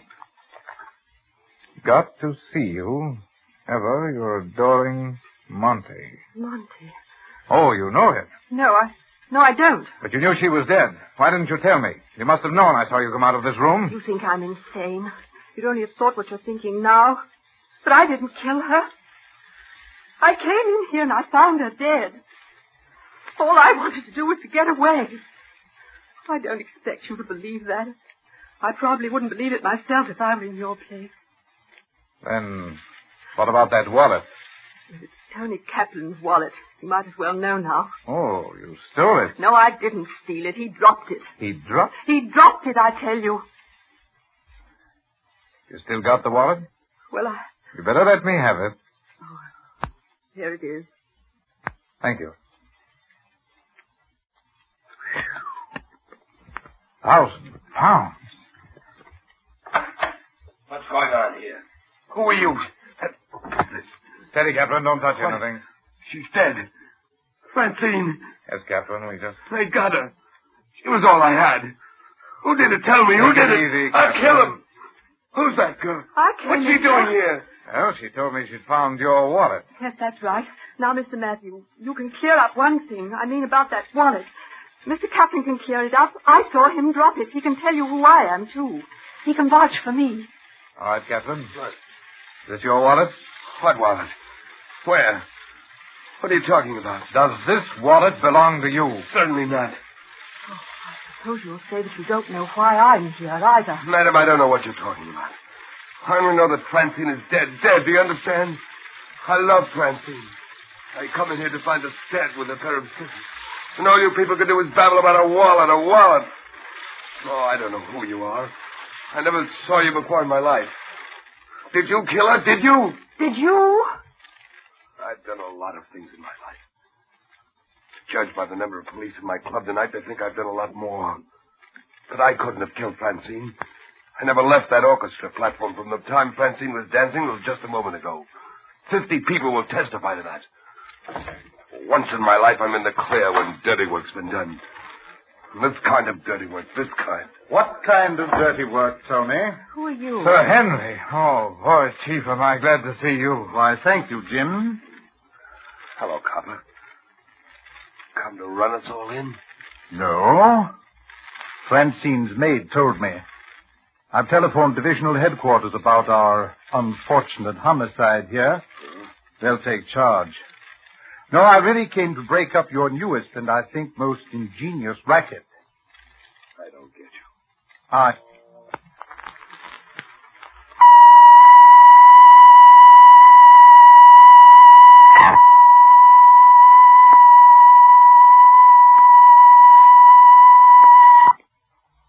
This is a test for the air raid warning protection. This is a test. There is no air air raid at this time. The 1st Fighter Command, New York, requests that all radio broadcast stations receiving this test transmit time when signal was received by telegraph to 1st Fighter Command, New York. These tests will continue at certain intervals. If it is ever necessary to close broadcast stations due to enemy air raid attack, your station will make a short announcement of the fact when it goes off the air. This is only a test. Thank you. This wallet contains the blackmail money that Kaplan and Miss Rapport wanted from your brother for his letters to Miss Rapport, doesn't it? No. Crazy. You were instructed to hand the money to Kaplan in public in the presence of witnesses in a wallet with a little speech. This is your wallet, isn't it? It's not You true. can't get You away went with to it. give it to him by the orchestra platform, but at the last minute you lost your nerve, didn't you? No, I So you followed Francine in here and tried to fling it at her instead. You're trying to trick me. That's another one of their little games. Nice, safe blackmail. They used to pull that one in Paris. You're going a little fast, aren't you, copper? You could get into trouble, you know, talking like that. Making accusations you can't prove out of nothing. Not exactly nothing, Anthony. Monty Forsythe telephoned us, but then he lost his nerve and refused to set a trap. There was nothing else we could do about it. Well, what else could I do? I had to get back those letters Monty wrote her. He won't help himself, and I... My Well, dear Miss Forsythe, I seem to have made a fool of myself. I'm sorry. That's all right, Mr. Matthews. You may not have caught a pickpocket, but how do you know you haven't caught a murderess? Look there at that piece of paper in Francine's hand. That's torn off one of my brother's letters, and our wonderful Mr. Kaplan knows it as well as I do. I don't know what Francine was up to. About letters, that is. She wanted to sell some letters. That was her business. But if there were letters, where are they now? Well, here's part of one at any rate. You know, strange what soft hands and arms Francine has. By the way, Miss Forsythe, did you get the letters? No. I told you she was dead when I got here. I was only here half a minute anyway. I haven't got any letters. Well, you can search me if you like. Kaplan had the letters. He probably still has them. I never had any letters. Maybe your brother got him. Didn't this copper say he's here tonight? What's his alibi? You know you really are a nasty bit of work. That may be. We're none of us perfect, not even you. But you see, Miss So-and-so, you're in a jam, a bad jam. Now, I'm not in a jam at all. I didn't kill that poor kid. I couldn't have killed her. The coppers themselves will tell you I never left that orchestra platform at any time. Is that true? Yes, it's quite true. See? No, I don't see. All I know is that it cost Monty and me nearly everything we've got to scrape that money together. There must be lots of poor fools like us. The clever ones of this world have it all their own way, haven't they? No, I think not, Miss Forsythe. No. Come in. Oh, it's you, Paula. Come in and close that door, please. Paula. Haven't I seen you somewhere before? Maybe you have. I was at the Tin Hat Club 2-3 years. No, I've never been at the Tin Hat Club. No. Haven't I seen you more recently than that? I don't know. Very well, we'll skip that. How many dressing rooms are there here? 2 besides this. Any other principals aside from Miss Rapport? No. And the chorus girls, did they change in these rooms? I'll answer any of your I'm questions. talking to Paula now. No, on the other side. Miss Rapp would not let them. When did you last see Miss Rapport alive? I passed here when she came back off the floor. She gave me a message from Mr. Kaplan. So you have an alibi too, eh? Tony, you're a good dance director, aren't you? Yes, I guess so. What's that got to do with it? Do you suppose you could teach Paula here to do that temple dance, now that Francine won't be able to dance it any longer? Oh, I suppose it. Look here, H.M., what are you getting at? In fact, you've already taught her, haven't you, Tony? No, certainly not. Did you notice the dance finished 3 measures too soon tonight, Tony? Didn't that worry you? Have you gone up your rocker? I think not. Let me have a look at your hands, Paula. My hand? Yes, both of them. If you're saying Paula had anything to do with killing Francine, you're wrong. She was out on the dance floor with me the whole time. 50 witnesses can prove it. No doubt. And if you're saying she's a pickpocket, you must be completely off your nut. What do you think you'll find in her hand anyway? Beeswax? No, not at all. No, only oil. Oil? You're quite right. She was out on that dance floor the entire time. She's got oil on her hands and arms, Tony. How did she get it there? Let me alone. How should I? I'll tell you. From the oil that was smeared on those jewels on her costume while she was on that floor dancing. Why was she out there dancing instead of Francine, Tony? Or shall I tell you that, too? You're crazy. Because Francine was in here, dead. Wasn't she, Tony? No. You killed Francine before the dance. No. Then you went out to the bandstand and Paula took Francine's place. You were sure no one would recognize her in that dark blue light with her Japanese headdress on. No. Paula, keep your trap shut. Everybody assumed it was Francine, would swear they saw her alive. And everybody would swear they saw you out there all the time. A pretty alibi, Tony. Yeah, that's right. I got a swell alibi, copper. Try and break it down. Well, Paula, who is it to be? You or him? No, I didn't kill her. He'll rat on you, Paula. You know that, don't you? Yes, I'll tell. Why, you Oh, black-hearted I didn't kill her. He did our captain, or you'll get hurt. He killed her. He killed her with scissors. He said you danced. Nothing happened. He promised marry me. I do nothing. All right. Constable. You call me? Yes, Constable. Take them away. Aren't you upset? Yeah. A nasty customer, Jim. Right, sir. They both are. And it was lucky for you Paula didn't have time to wash that oil off her arms.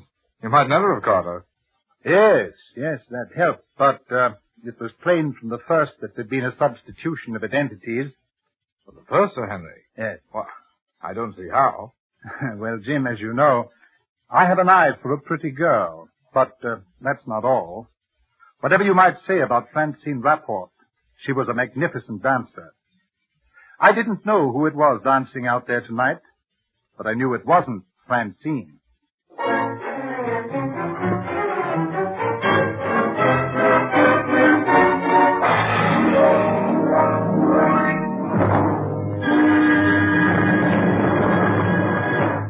You have been listening to Murder Clinic.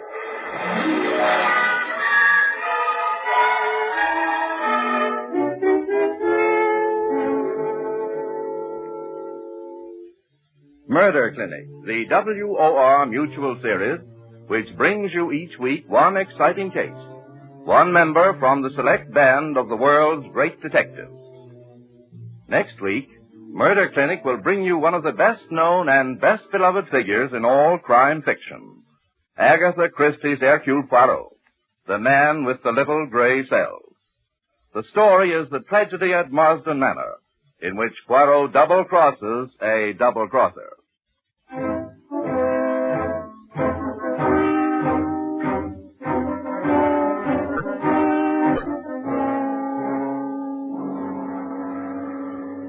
Tonight's detective was H.M. Merivale, played by Roland Winters. Original music was composed by Ralph Barnhart and conducted by Bob Stanley. This program was an international exchange feature over the coast-to-coast network of the Canadian Broadcasting Corporation. Tales told on Murder Clinic are adapted by authors Lee Wright and John A. Bassett. Murder Clinic is produced under the direction of Alvin Flanagan. Frank Knight speaking. This is the Mutual Broadcasting System.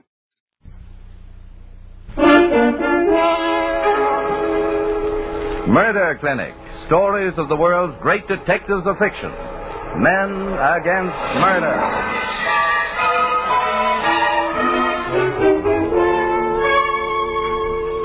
Each week at this time, WOR Mutual turns the spotlight on one of the great figures of crime detection and brings you his most exciting case. Tonight, Agatha Christie's unique detective Hercule Poirot in The Tragedy at Marsden Manor.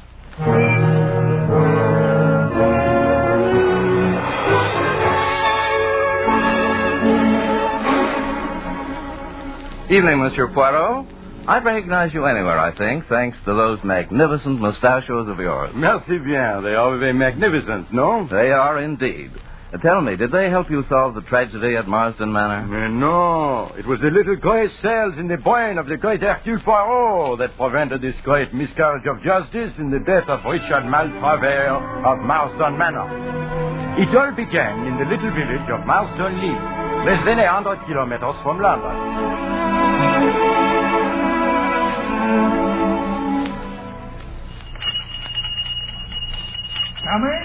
Coming.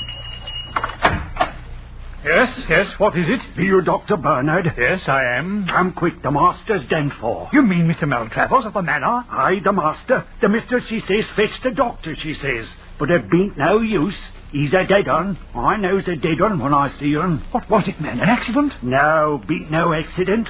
I found him in the lower meadow, with the blood running out of his mouth. Be a stroke. A stroke? That's what it be. Well, hurry, man, let's go.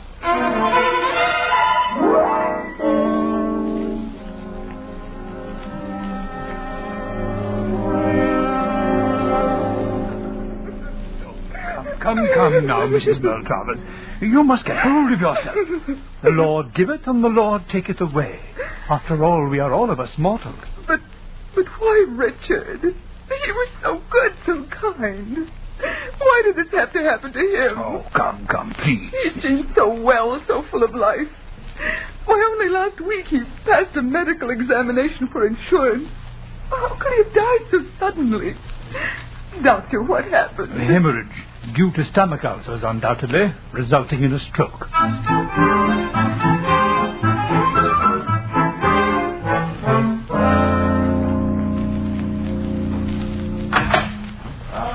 Bonjour, Mr. Hyde. Hello, Poirot. You know my good friend Captain Hastings, no? Good morning, Captain Hastings. Morning, sir. Well, Poirot, you got my message, I see. I did. What is it that disturbs you, mon ami? Richard Maltravers dies? You sent for Poirot. What was the cause of Monsieur Maltravers' death? The death certificate says a hemorrhage resulting in a stroke due to stomach ulcers. But surely you did not bring Papa Poirot here to talk of the stomach ulcers. This Richard Maltravers had taken out the insurance policy in your company, no? And what a policy. For £50,000. Well, good square sum, that, huh? Rather. So, what is it you wish me to do? It is unfortunate for your company, but everything seems, open and above the plank, no? No, Poirot. Open and above board. Ah, my good friend, the great Hastings. Always he corrects the English of Hercule Poirot. Monsieur Wright, I ask you, do I not speak the English of a super? You do indeed. But to get back to your previous question, what my company wishes you to do is to investigate the circumstances of Mr. Maltravers' death. So, what is it you suspect, mon ami? Well, of course, you know in the case of suicide, the policy is invalid. Yes. And when a man past the prime of life takes out an unusually large policy in favor of a young wife half his age and then dies within 2 weeks, the possibility of suicide cannot be ignored. Oh, with certainty, mon ami. But suicide by hemorrhage? That is a queer suspense of fish. Now, if the cause of death had been heart failure, then I would smell a mouse. Heart failure can always mean that a stupid doctor did not find the true cause. But hemorrhage, ma foi, hemorrhage is, well, hemorrhage. Exactly. Nevertheless, we are determined to proceed with the matter. You will undertake the inquiry? But of course. Hastings, that great professor of English, shall go with me. Eh, mon ami? Gladly, Poirot. Eh bien. Now, where is this place, this Marsden Manor? You take the Great Eastern Line from Liverpool Station to the little town of Marsden Lee. Marsden Manor is about a mile from the village. Marsden Lee. All right, Hastings, we go.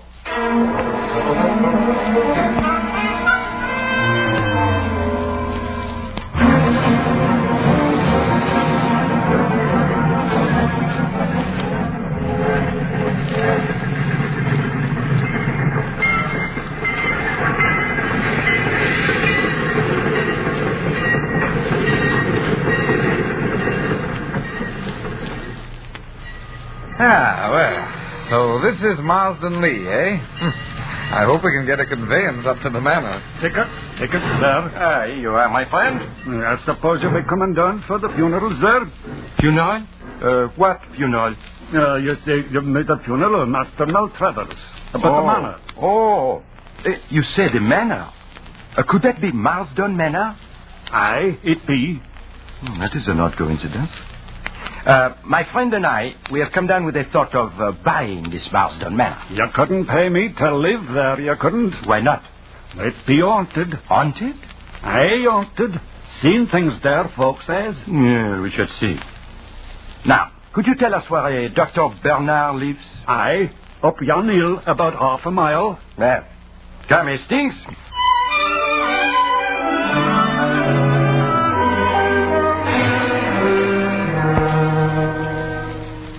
I understand, Dr. Bernard, that you signed the death certificate of a Mr. Richard Maltravers. Yes, I did. You understand, Doctor, with such a big policy, we must make the careful investigation. Of course. I suppose he was such a rich man, his life was insured for a big sum, You consider him a rich man, Doctor? Well, was he not? He kept 2 cars, you know, and Marsden Manor is a pretty big place to keep up. Although I believe he bought it very cheaply. I understand he had considerable losses of late. That's so, indeed. It's fortunate for his widow, then, that there is this insurance. Yes. Very beautiful and charming young creature, but terribly unstrung by this sad catastrophe. I tried to spare her all I could, but of course the shock has been very great. Why shock? These ulcers of the stomach, they are what you call chronic, Yes. They are not sudden. No. Did you not attend Mr. Maltravers before, Doctor? My dear sir, I never attended him. What? I understand Mr. Maltravers was a member of a faith-healing sect. But you examined the body? Certainly. I was fetched by one of the under-gardeners. And the cause of death was clear? Absolutely. There was blood on the lips, but most of the bleeding must have been internal. He had not been moved? No, the body hadn't been touched. He had evidently been out shooting crows, and the long-barreled bird gun lay beside him. The hemorrhage must have occurred quite suddenly. Gastric ulcers, without a doubt. He could not have been shot, My dear sir, I beg pardon. But I remember once a doctor who said heart failure until the constable showed him a bullet wound for the head. You will find no bullet wounds on the body or head of Mr. Maltravers. Now, gentlemen, if there's nothing further... Thank you, Doctor. Just one more thing. You saw no need for the autopsy, Certainly not.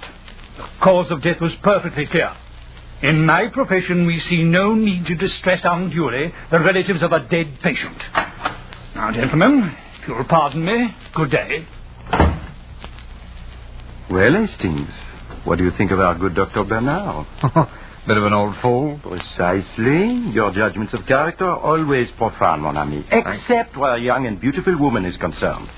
So now you must mind your Q's and P's, because the good doctor has said that the next one we see is both young and beautiful. This Madame Maltravers.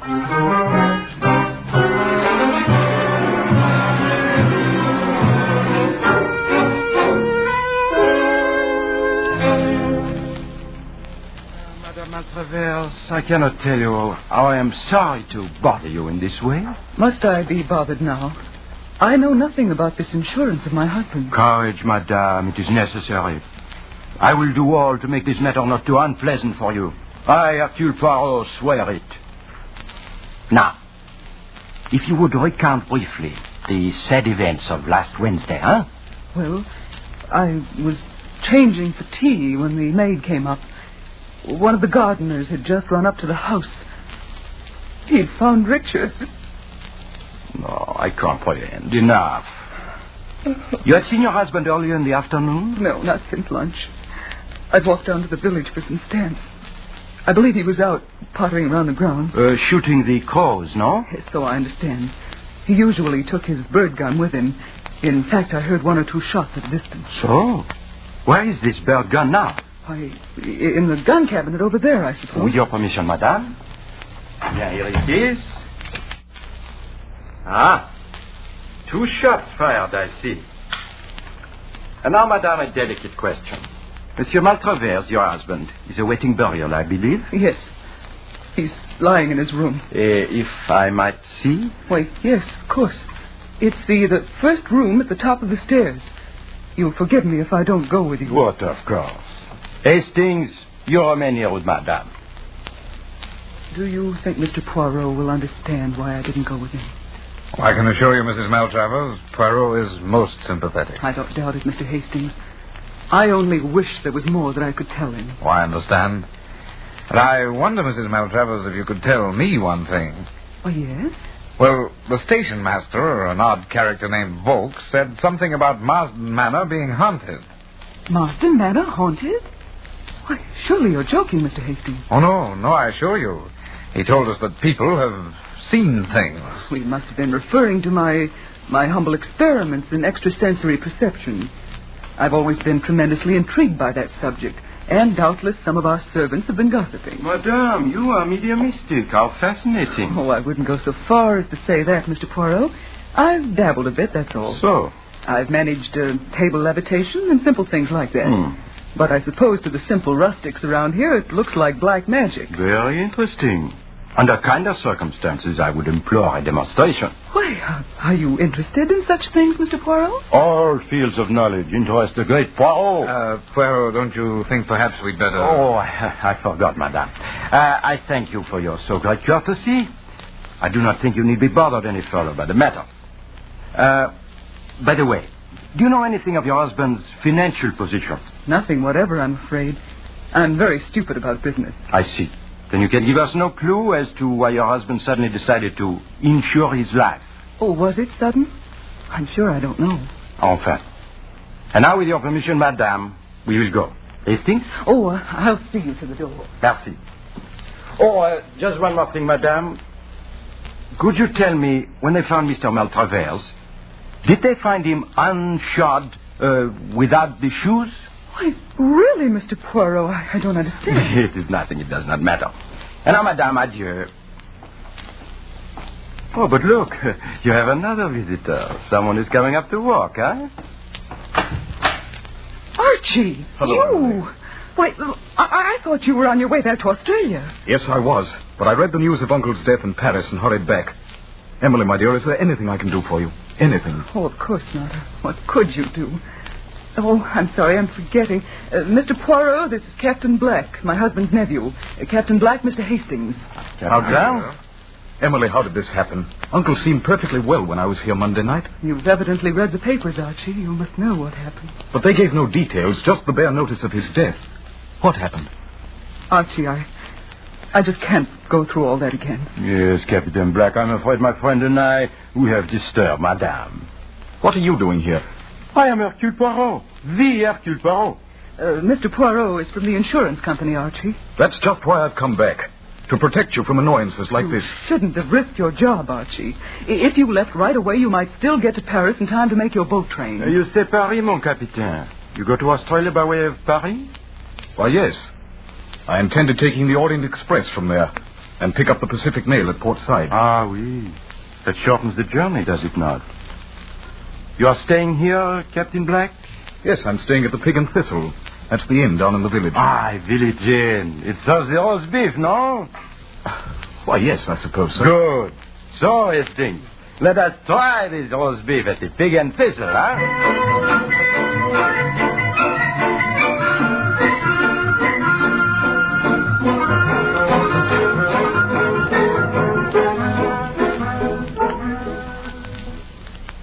All right, Poirot. Now you've had your roast beef. Hadn't we better be getting back to London? No, not so fast, my good Hastings. London, she will not run away. But this Captain Black, he may do so. Garçon! Garçon! For heaven's sake, Poirot. English inns don't have garçon. No? Then who is it who approaches? What do you have, Governor? For my friend, a dictionary. For me, a bock. He means beer, George. I mean the ale. Right-o, Governor. You've been up at the Manor, sir? Aye. I mean, yes, we have. It's sad business, that. I knew no good had come of it as soon as they took the Manor. You mean this, Maltravers? They were not popular? Well, not that, Governor. He was a bit too old for her, if you know what I mean. Awesome. She might better have married the nephew. Leastways, I'll better Bob the nephew thought so. Ah, there has been the gossip, huh? Well, I wouldn't go so far as that, Governor. But he did hang around a bit. And the husband, Mr. Maltravers? He object? Not as I knows of, Governor. But Why, it's my opinion, I ain't. Without the doubt, it is the worst opinion, no, George? But the Captain Black, here he comes now. Hello, Poirot. Here you are. Captain Black, come, will you not join us? Bark, perhaps? Yes, thanks. I don't mind if I do. Waiter, a mug of ale. Hello, Captain. Sad business, this death of your uncle, huh? Yes, and so sudden, too. He seemed in excellent health when I dined with him Monday night. So? And was he also in good spirits? What did he say? Or what was the talk at this dinner Monday night? Oh, I don't know. The usual general topics. I see. My uncle asked about my people. We talked of Australia. Yes. Then Mrs. Maltravers asked a lot of questions about East Africa, where I've spent some time. I told them one or two yarns. That's about all, I think. Madame Maltravers seems much upset at the death of her husband, no? Naturally. They've been married less than a year. So I hear. A remarkable woman, this lady. Remarkable in what way? What do you mean? She has, how you say, the seeing eye. I hear her tell Hastings she does the seance. He seems most interested, no, Hastings? Oh, I wouldn't go so far as that. Always the conservative Hastings. Me? I am not so. Well, Mr. Poirot, don't tell me you believe in this psychic stuff. Oh, I have not the closed mind. For example, Captain Black, you have told us all that your conscious self knows. Now, with your permission, I would question your subconscious, huh? Psychoanalysis, eh? Well, it's nonsense, but I don't mind. Merci. It is like this. I give you a word. You answer with another word. Any word. The first word you think of. Eh bien, shall we begin? Go ahead. Hastings, note down the words, please. Very well, Poirot. Now. Day. Night. Name. Place. Bernard. Shore. Monday. Dinner. Journey. Ship. Country. Uganda. Story. Lions. Bird gun. Farm. Shot. Suicide. Elephant. Tusks. Money. Lawyers. So, that is all. You are a good subject, mon capitaine. You don't mean to tell me that rigmarole means anything to you? Maybe not. But nevertheless, you are a good subject. Well, if you don't need me anymore, I think I'll go upstairs and unpack. Shall I see you again before you leave, Mr. Poirot? Yes, I should not be surprised. Good. See you later. Au revoir, mon capitaine. And now, my clever Hastings, you see it all, no? Well, I don't know what you mean, Poirot. Does that list of words tell you nothing? Sorry, I'm afraid it doesn't. Then I will assist you. To begin with, the Capitaine answered within the time limit. No pauses, no making up the mind. Day to night and place to name are normal associations. Then I give him Bernard, the name of the doctor, if he knew him. Evidently he does not. When I say Bernard, he says shore. Monday means dinner, country is Uganda. Story recalls the lion story he tells them. All natural. But now, notice. When I mention bird gun, I get the unexpected answer, farm. When I say shot, he answers at once, suicide. A man he knows commits suicide with a bird gun on a farm somewhere. Imbecile that I am! The great Hercule Poirot is hoodwinked. What are you talking about? Do you not see, Hastings? That is the story the Captain Black told at the dinner Monday night. Oh, I see. And you think that gave Maltravers the idea? You think he shot himself in the mouth with that bird gun? Why not?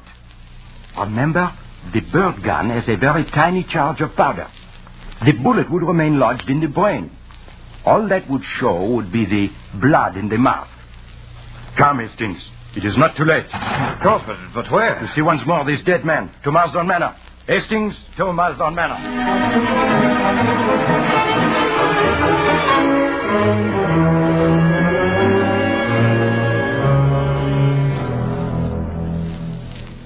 Alas, Mrs. Maltravers, it is true.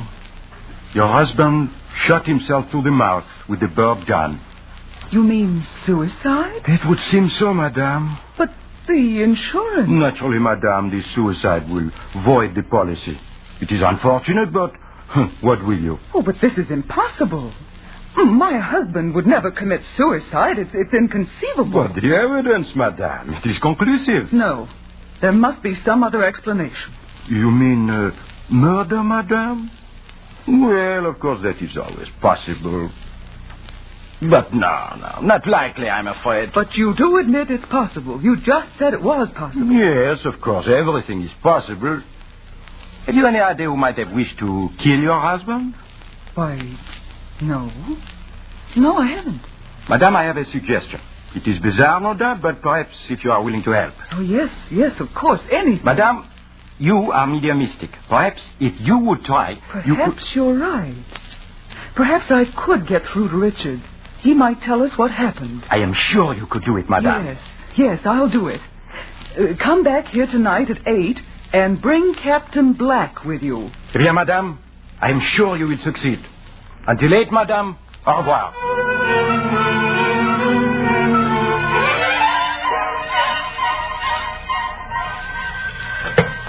Hello? The World Theatrical Agency? Henri Dubois. This is Hercule Poirot. Bien, mon ami. Henri, I have a part for you. For one appearance only. Oui, as always. Now listen closely. This is what I wish you to do.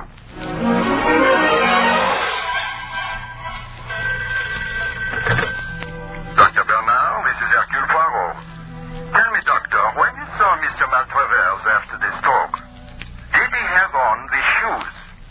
He did? Bien, merci.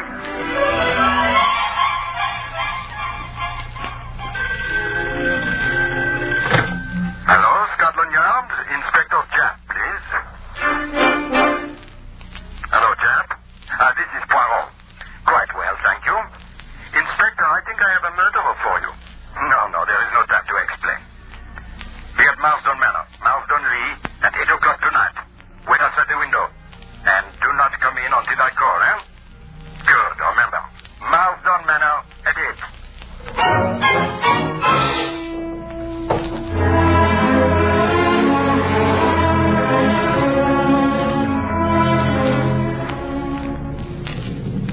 Madame Maltravers, we are on time, as you see. Hastings and I have brought Captain Black with us.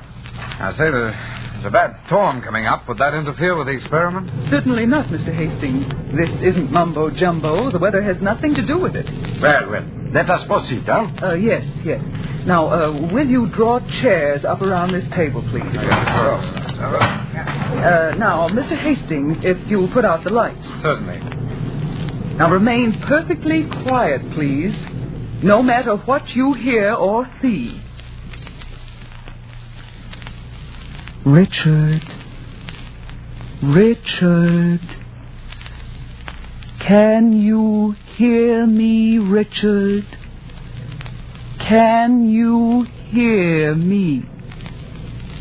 If you can, rap. Rap 3 times. Did you hear that? But of course, madame. Did you not tell him to rap 3 times? That's how Richard always used to knock. Perhaps he is outside. No. They say the suicide never rests, always returns. Listen. What was that? The front door slammed. What? No, Captain Black. It was but the thunder. Poirot, I hear footsteps. It's the wind, madame. I will close the door.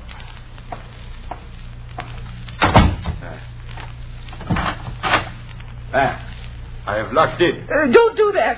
If it should open now. By Jove, it is open. He's there. There in the doorway. I see nothing, madame. I saw him, I tell you. My husband, you must have seen him too. Look. She's right. He is there. His hand. Look, it's pointing. What's that light coming from? It's pointing at her. What did you... Her hand. Her right hand. It is scarlet with blood. Blood? Yes, it's blood. I killed him. I said it. Take it away. Take it away. Lights! Good heavens, Poirot. She's got away through that window. Do not worry, mon capitaine. The good Inspector Japp outside will stop her. Good heavens. That lovely creature, a murderer. And a very clever one, my susceptible Hastings. After all, she could not know she would come up against the great Hercule Poirot. And she might even have fooled me if she had only taken off his shoe. His shoe, Poirot? Only with his toe could he himself have pulled the trigger of this bird gun. And parbleu, his shoes were still on when they found him. But I don't understand. This seance, was it all fake? Certainement. She meant to pull the sheep. Wool. Very well, wool. But it was I who pulled the sheep's wool over her eyes. Thanks to my good friend Henri Dubois, who played the part of the husband's ghost, and Papa Poirot, who put the red paint on her hand in the dark. But what was her idea in having this seance? Parbleu, mon capitaine. Do you not see? Madame, she will go into the trance. She will hear the voice. She will come out from the trance. She will, with a great reluctance, name the murderer. You mean she meant to confess? Mais non, mon capitaine. She meant to name you.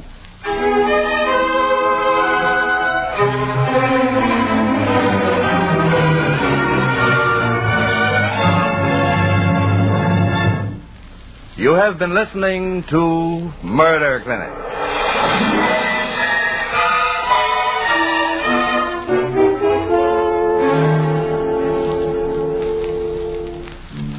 Murder Clinic, the WOR Mutual series which brings to you each week one exciting case. Tonight, the tragedy of Marsden Manor, with Agatha Christie's unique detective Hercule Poirot, played by Maurice Tarplin. Next week, Murder Clinic will bring you Fred Irving Anderson's Deputy Farr, the Vermont farmer who became chief of the Homicide Bureau in New York City. Deputy Farr, the man with the nose for murder. The story is Gulfstream Green, in which the deputy proves that the conceit of murderers is colossal.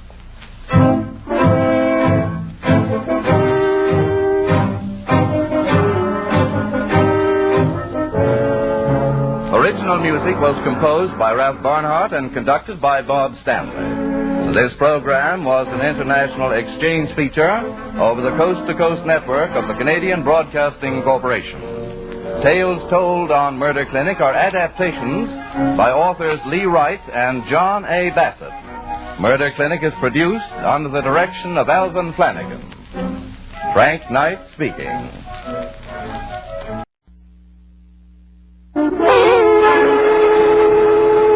Murder Clinic, stories of the world's great detectives of fiction. Men against murder.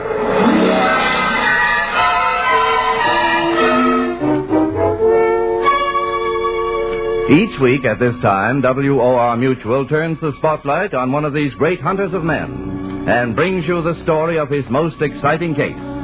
Tonight, he is Frederick Irving Anderson's famous detective, Police Deputy Parr, that visitor from a Vermont farm often called the man with a nose for murder.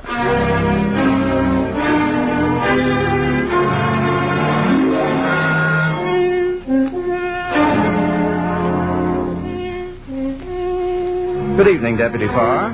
You're going to tell us a story called Gulfstream Green. Now, why have you chosen that particular story? Well, it illustrates rather perfectly, I think, a pet theory of mine, that the egotism of murderers is enormous. I've even had them call me up. Lucky for us, it makes our work that much easier. Now, let me be more specific. About 4 o'clock of a late fall afternoon some years ago, the glamorous Leocadi, world-famed opera star, descended from a limousine before the swagger dressmaking shop of Estrell Incorporated, just off Fifth Avenue.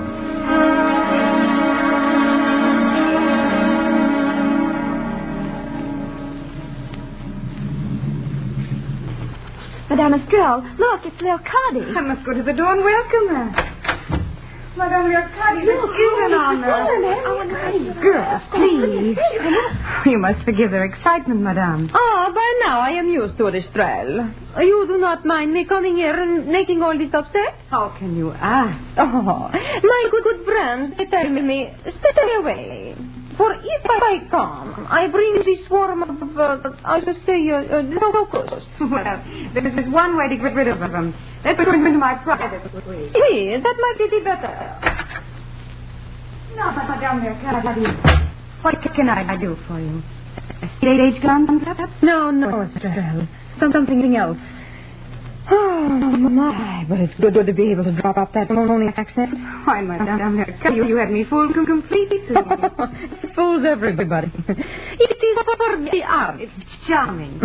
But, Madame, if it is not for a gown, why have you come to me? Can you lend me some girl who could wear my clothes? Oh, I see, of course. To save you the bother for fitting. No. I want some girl who could wear this gown I have on now. I don't understand. It doesn't matter. Do you have such a girl? Why, yes, probably. Will you stand up a minute, please? Yes, I think I have a very good. Just a minute. Bertha. Yes, ma'am. Will you come in here, please? In just a minute. She'll be here in a moment, Madame Mercadi.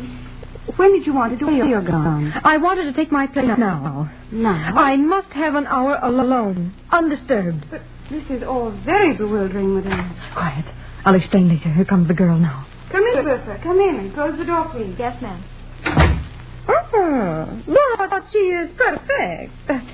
My child, you will accept this dress from Leocadi? Your dress for me? You like it? It is the new Gulfstream Green that today I introduce to the world. Tomorrow it will be famous. Ranel Frey created it for me. And now it is yours. But Madame... Come, Estrelle, help me out of it. Yes, Madame. Be careful getting it over my head. Oh, here, my dear. Try it on. But why are you giving me this, Madame? In return, you will do me a small favor, no? Oh, gladly. Bien. You will put on this dress, draw the mantilla over your face, go out to my car, and drive to my hotel, the Duc. There you will go directly to my room. No one will dream of stopping you. They will take you for Leocadi. The green dress will be your passport. When you reach my room, you will lock yourself in and admit no one. If they try to get in, you will scream. Can you scream? Why, I don't know. Scream for me. Come on, loud. Yeah. Just yell, "Va-t'en," if they try to get in. They will go away. They always do when I yell hard enough. Oh, you see, Estrella, it is the only way I end your life, by scaring them. So, when they hem me in, I scream my way out. Voila. It is as good a way as any to exercise my high seas. But Madame Mercadi, how long must I stay in your room? Oh, do not worry, child. Don't worry. Only until 5:30. Then you must bundle yourself up again and burst out of the room in a terrible temper. If anyone tries to stop you, scream again. Then return here to me. Come, sir. It is very simple. Say we will do it. Well, all right. Good. Estrella, you want any money? Yes, of course. How much do you want, Madame? All of it. Here, Bertha.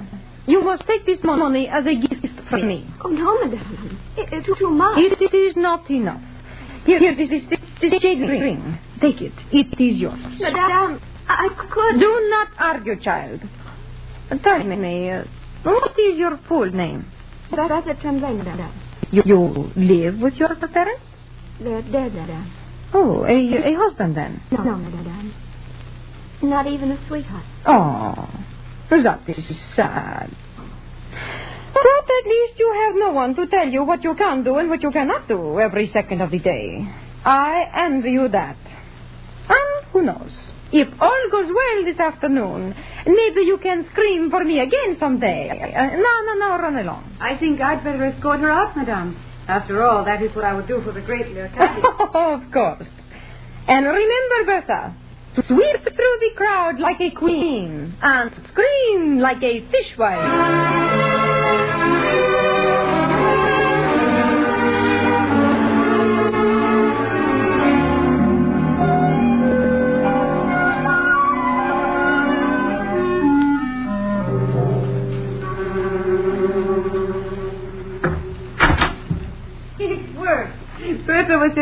sensational. You should have seen her fighting her way to your car. Good.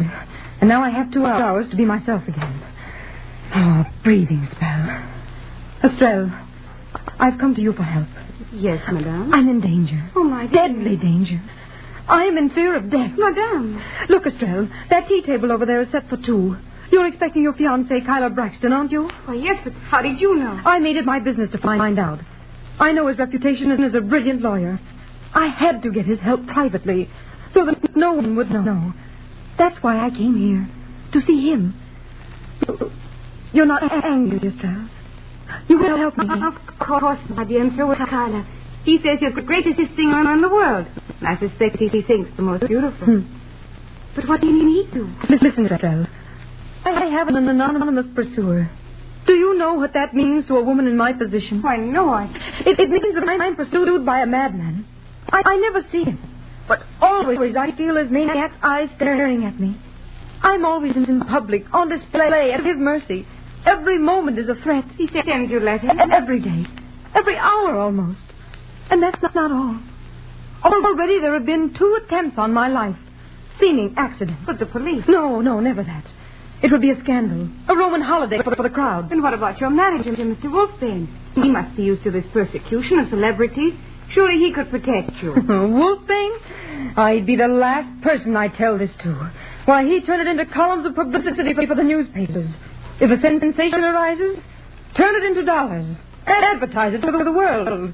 That's Wolfbane, the bear trainer. No, anyone but him. I still don't see why you came to us. Because, my dear, I've sung to you both night after night. You recognized us in the opera house? Yes, always. You never missed one of my performances. They say there's something in my voice for lovers. You both make it true. And I hoped you might help me. We will, both of us. Carla will be here soon. I know he can help. But in the meantime, you need my help even more. I must get you something to put on. Oh, good heavens. Come on, Estrelle, to display your genius. I must look the best for you, Mr. Braxton.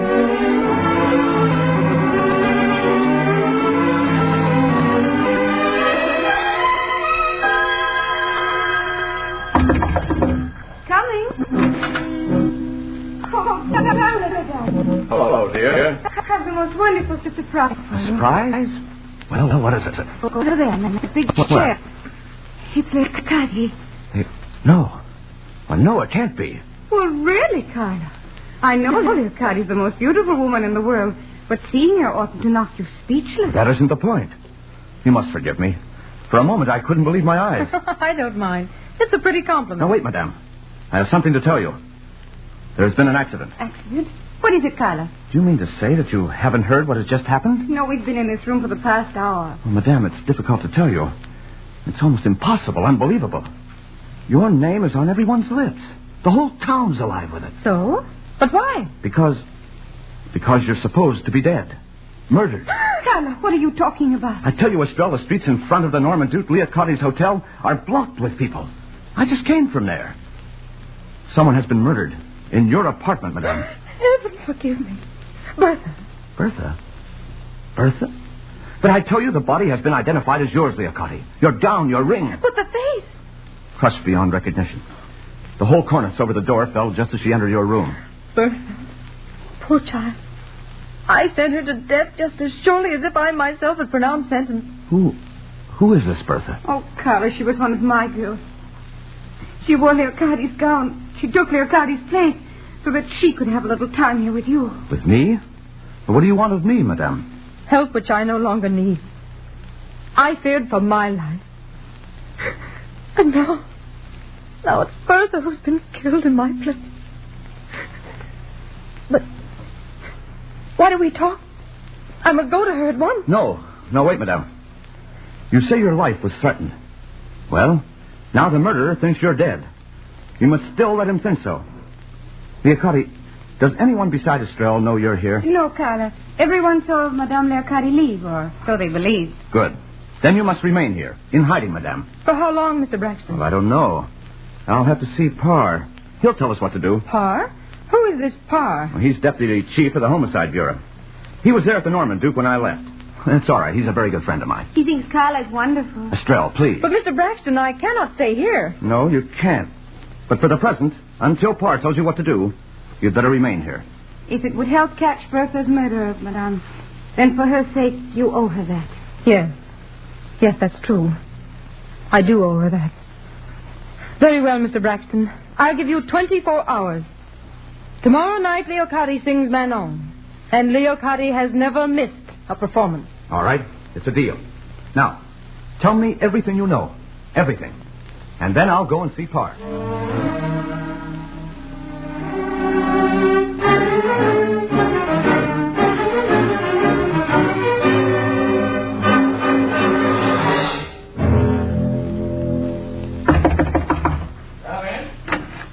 Hello, Parr. It's a good thing I found you here. Oh, hello, Carla. How'd you know I was here? Oh, I just followed my nose, Parr.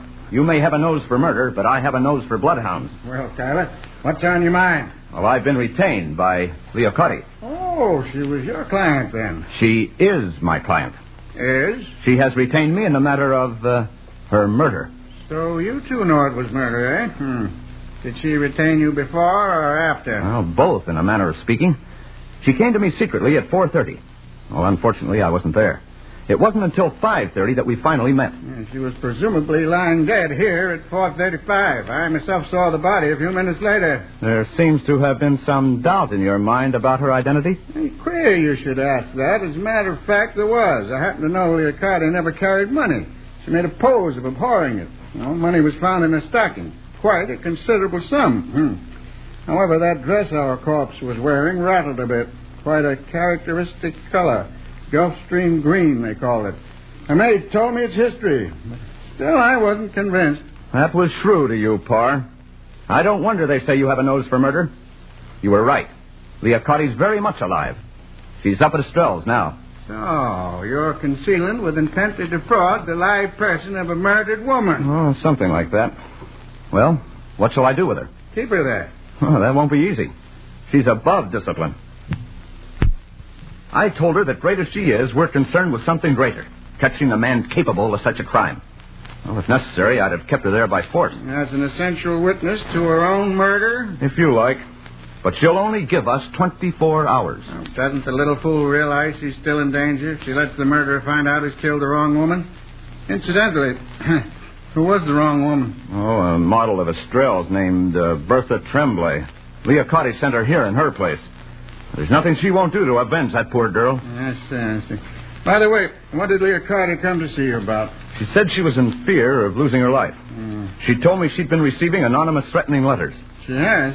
Has she told anyone about them? Not a soul. She swore she'd mention them to no one till she told us. Well, that's Estrelle and me. You're sure? Didn't she even tell Wolfbane, her manager? Him least of all. She said he'd only use them for publicity purposes. Turn them into dollars. That was her expression. Good. Now we've got him. Who? Wolfbane. He told me Leocati had been receiving anonymous letters.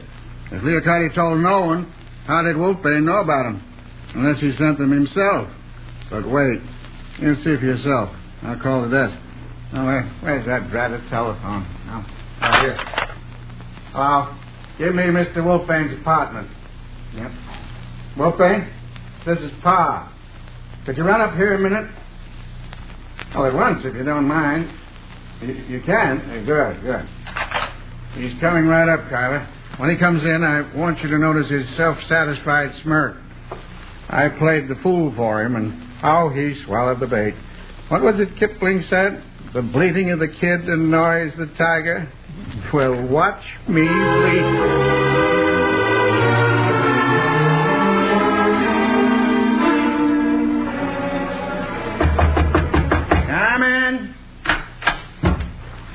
Dear Pa, prompt as usual. That's theatrical training for... Oh, I beg your pardon. You're not alone. Wolfbane, I want you to meet Mr. Braxton, an old friend of mine. Braxton used to be assistant district attorney. He's over to help. I see. Very pleased to make your acquaintance, sir. Thank you. I was telling Braxton here about those anonymous letters you told me Leocati's been getting. How long has this been going on, Wolfbane? Oh, the past 6 weeks or so, I believe. Did you personally see any of these letters, Wolfbane? No. Leocati told me about them. She was greatly upset by them, poor child. Well, how were they delivered? By mail? No. I had the impression they were deposited in places where, presumably no one but she herself would find them. Good. Inside job, that fits in, but you're smiling, Wolfgang. Don't you agree? Was I smiling? It was a smile of admiration for your cleverness, my dear Pa. Oh, sir. Oh, you still say, do you, Wolfgang, that Leocardi was murdered? I haven't the slightest doubt of it. Well, I don't know now. It's pretty much like an accident to me. It was meant to look so. Well, it beats me. As if it was murder, why didn't that cornice fall on one of those maids or someone? Why did it wait to fall till Leocardi herself came in? Don't that look like an accident? Perhaps the murderer was clever, my dear Pa. Murderers are never clever. So the police have soothed their vanity for centuries. Yeah, but look here, we've gone over this place with a fine-tooth comb. We didn't find hide nor hair of a weapon or any of those fancy gadgets you were spouting about. Not a trace. We have our laboratories, you know, Wolfgang. Laboratories? Would you like to see a really modern, well-equipped laboratory, Mr. Parr? Why, sure. Then you should visit mine sometime. Gosh, I'd like to. Where is it? On 10th Avenue. I frequently spend the night there. I shall do so tonight. Great. Shall we say 9 o'clock? It will be a pleasure. You will come alone? Oh, I reckon so. The rest of the boys wouldn't understand what was going on. Exactly. Till 9 tonight, then, Mr. Parr. Oh. Pleasure meeting you, Mr. Braxton. Well, Tyler, what did you make of it? A dangerous megalomaniac, Parr. I wouldn't go there alone if I were you. Don't worry, Tyler. I won't be alone. The janitor of that building and the other attendants will be my men. You can count on that. And now listen carefully. I've got a job for you. I want you to bring Leocardi to Wolfbane's studio tonight. Parr, have you gone out of your mind? Now, don't argue with me. Listen, I want her dressed in a green dress, as near in color and design as the one she wore this afternoon. The spell can manage it somehow, and that's important. When you get there, have the superintendent let you in the flat above Wolfbane's, and then you and Leocardi come down the fire escape. Have Leocardi hide in shadows, and I'll get Wolfbane to put out most of the lights. When she hears me say, "Don't you feel there's someone else in this room, Wolfbane?" I want her to come out and walk slowly into the room. Is that clear? Yes, perfectly clear. Ah, good. Now off with you, and remember, Wolfbane's studio tonight at 9.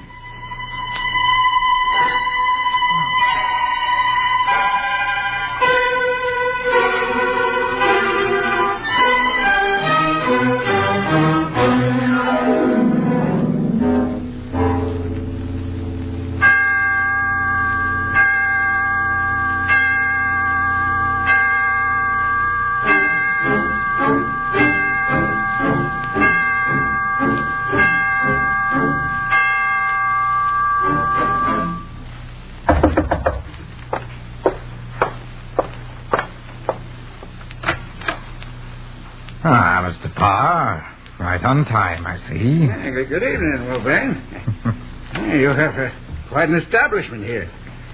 Would it trouble you if there was a little less light? It hurts my eyes. But of course, Mr. Parr. Well, as you can see at heart, I'm a man of science. I spend $20,000 a year in my laboratory here.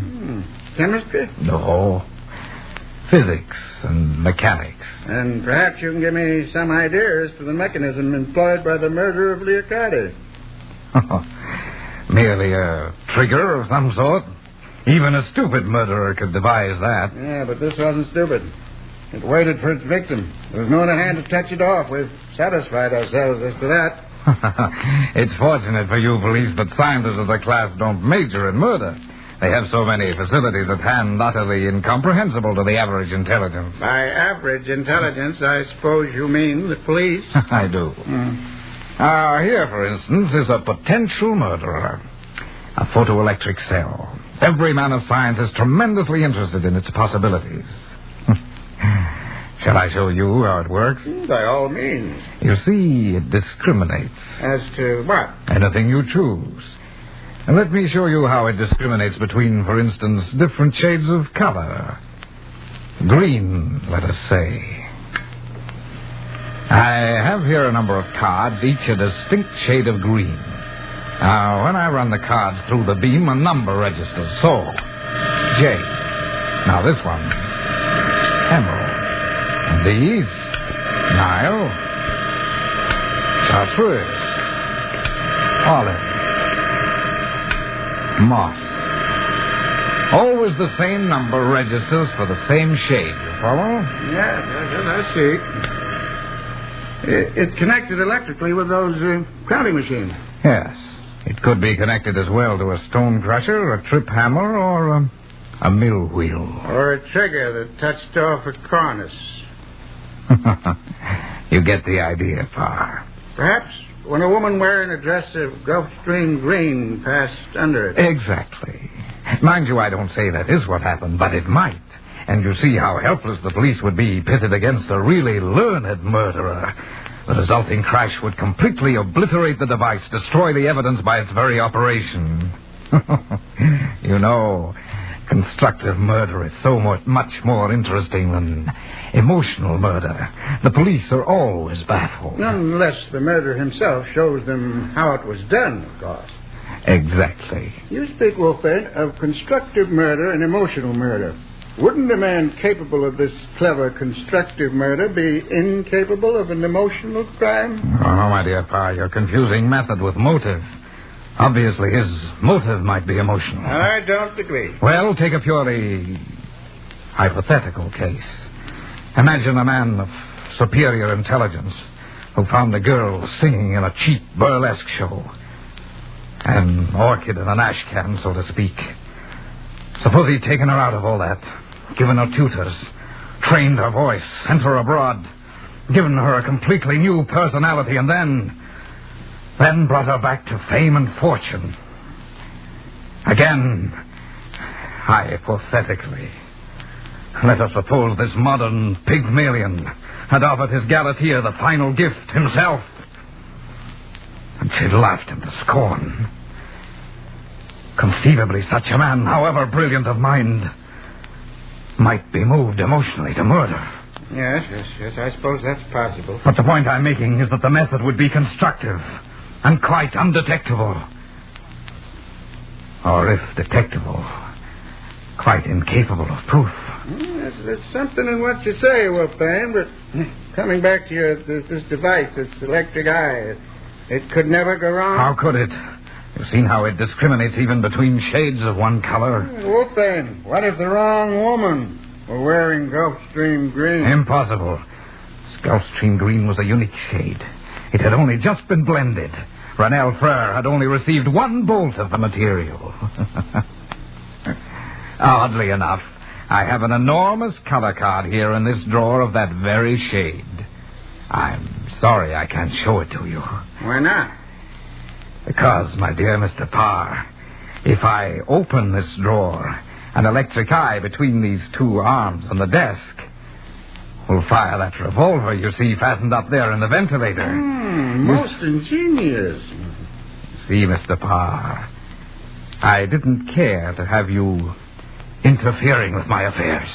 But you still don't answer that last question of mine. Suppose the wrong woman was wearing that Gulfstream Green. I've told you it would be impossible. There was only one gown of that color. And Leocarte was wearing that one, wasn't she, Wolfbane? Yes, she was. But suppose, Wolfbane, hypothetically, of course, Leocarte had changed gowns with another woman. Suppose it wasn't Leocarte who was wearing that Gulfstream Green this afternoon. She wasn't? You think to trick me?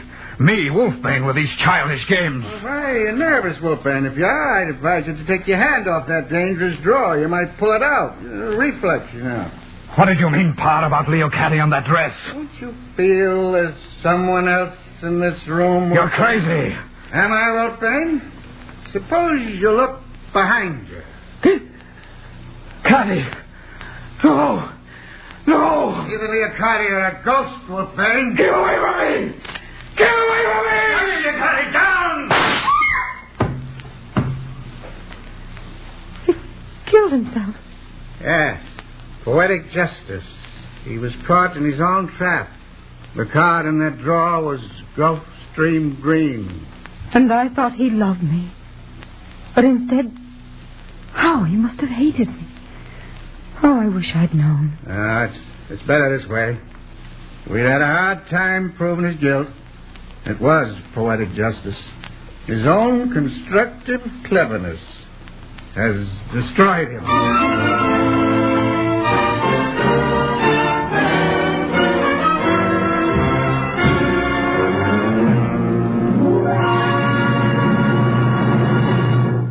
You have been listening to Murder Clinic.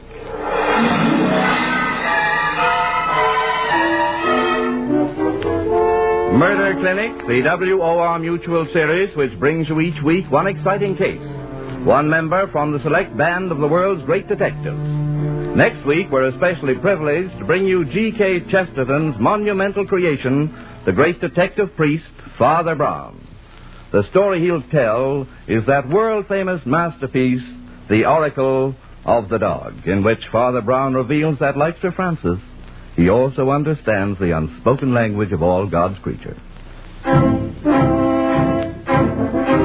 Tonight's detective was Police Deputy Parr, Frederick Irving Anderson's famous detective, played by Mark Smith.